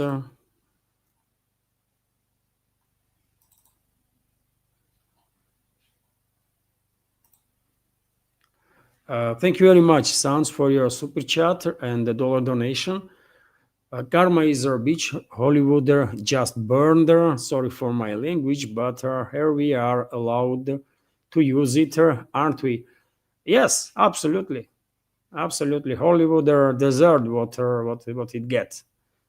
Yes, I blame Hollywood, by the way, in many ways for pushing all sorts of propaganda. Hollywood was weaponized, obviously, by globalists, neocons, and you name it, right? All the powerful forces in the Western world, and still to nowadays they've been used as a weapon to push some certain ideologies, certain narratives in this world. And unfortunately, viewers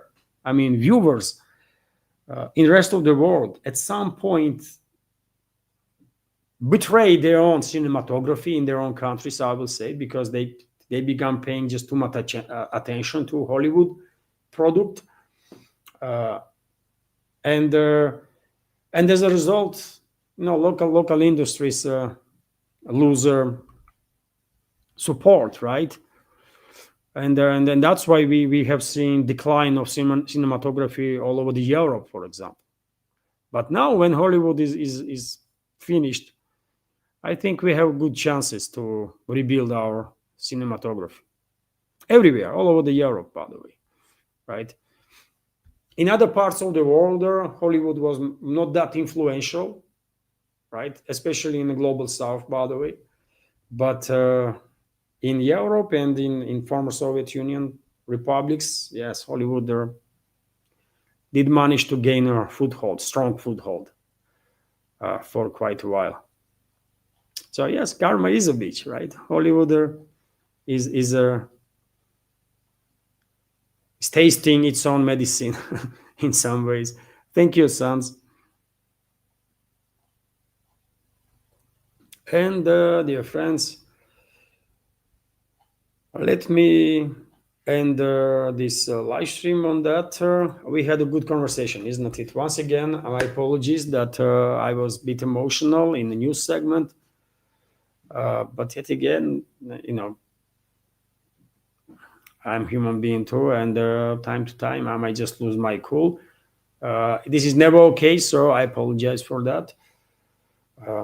And thank you very much for your attention, and support, dear friends. Have a wonderful day and take care. Bye for now.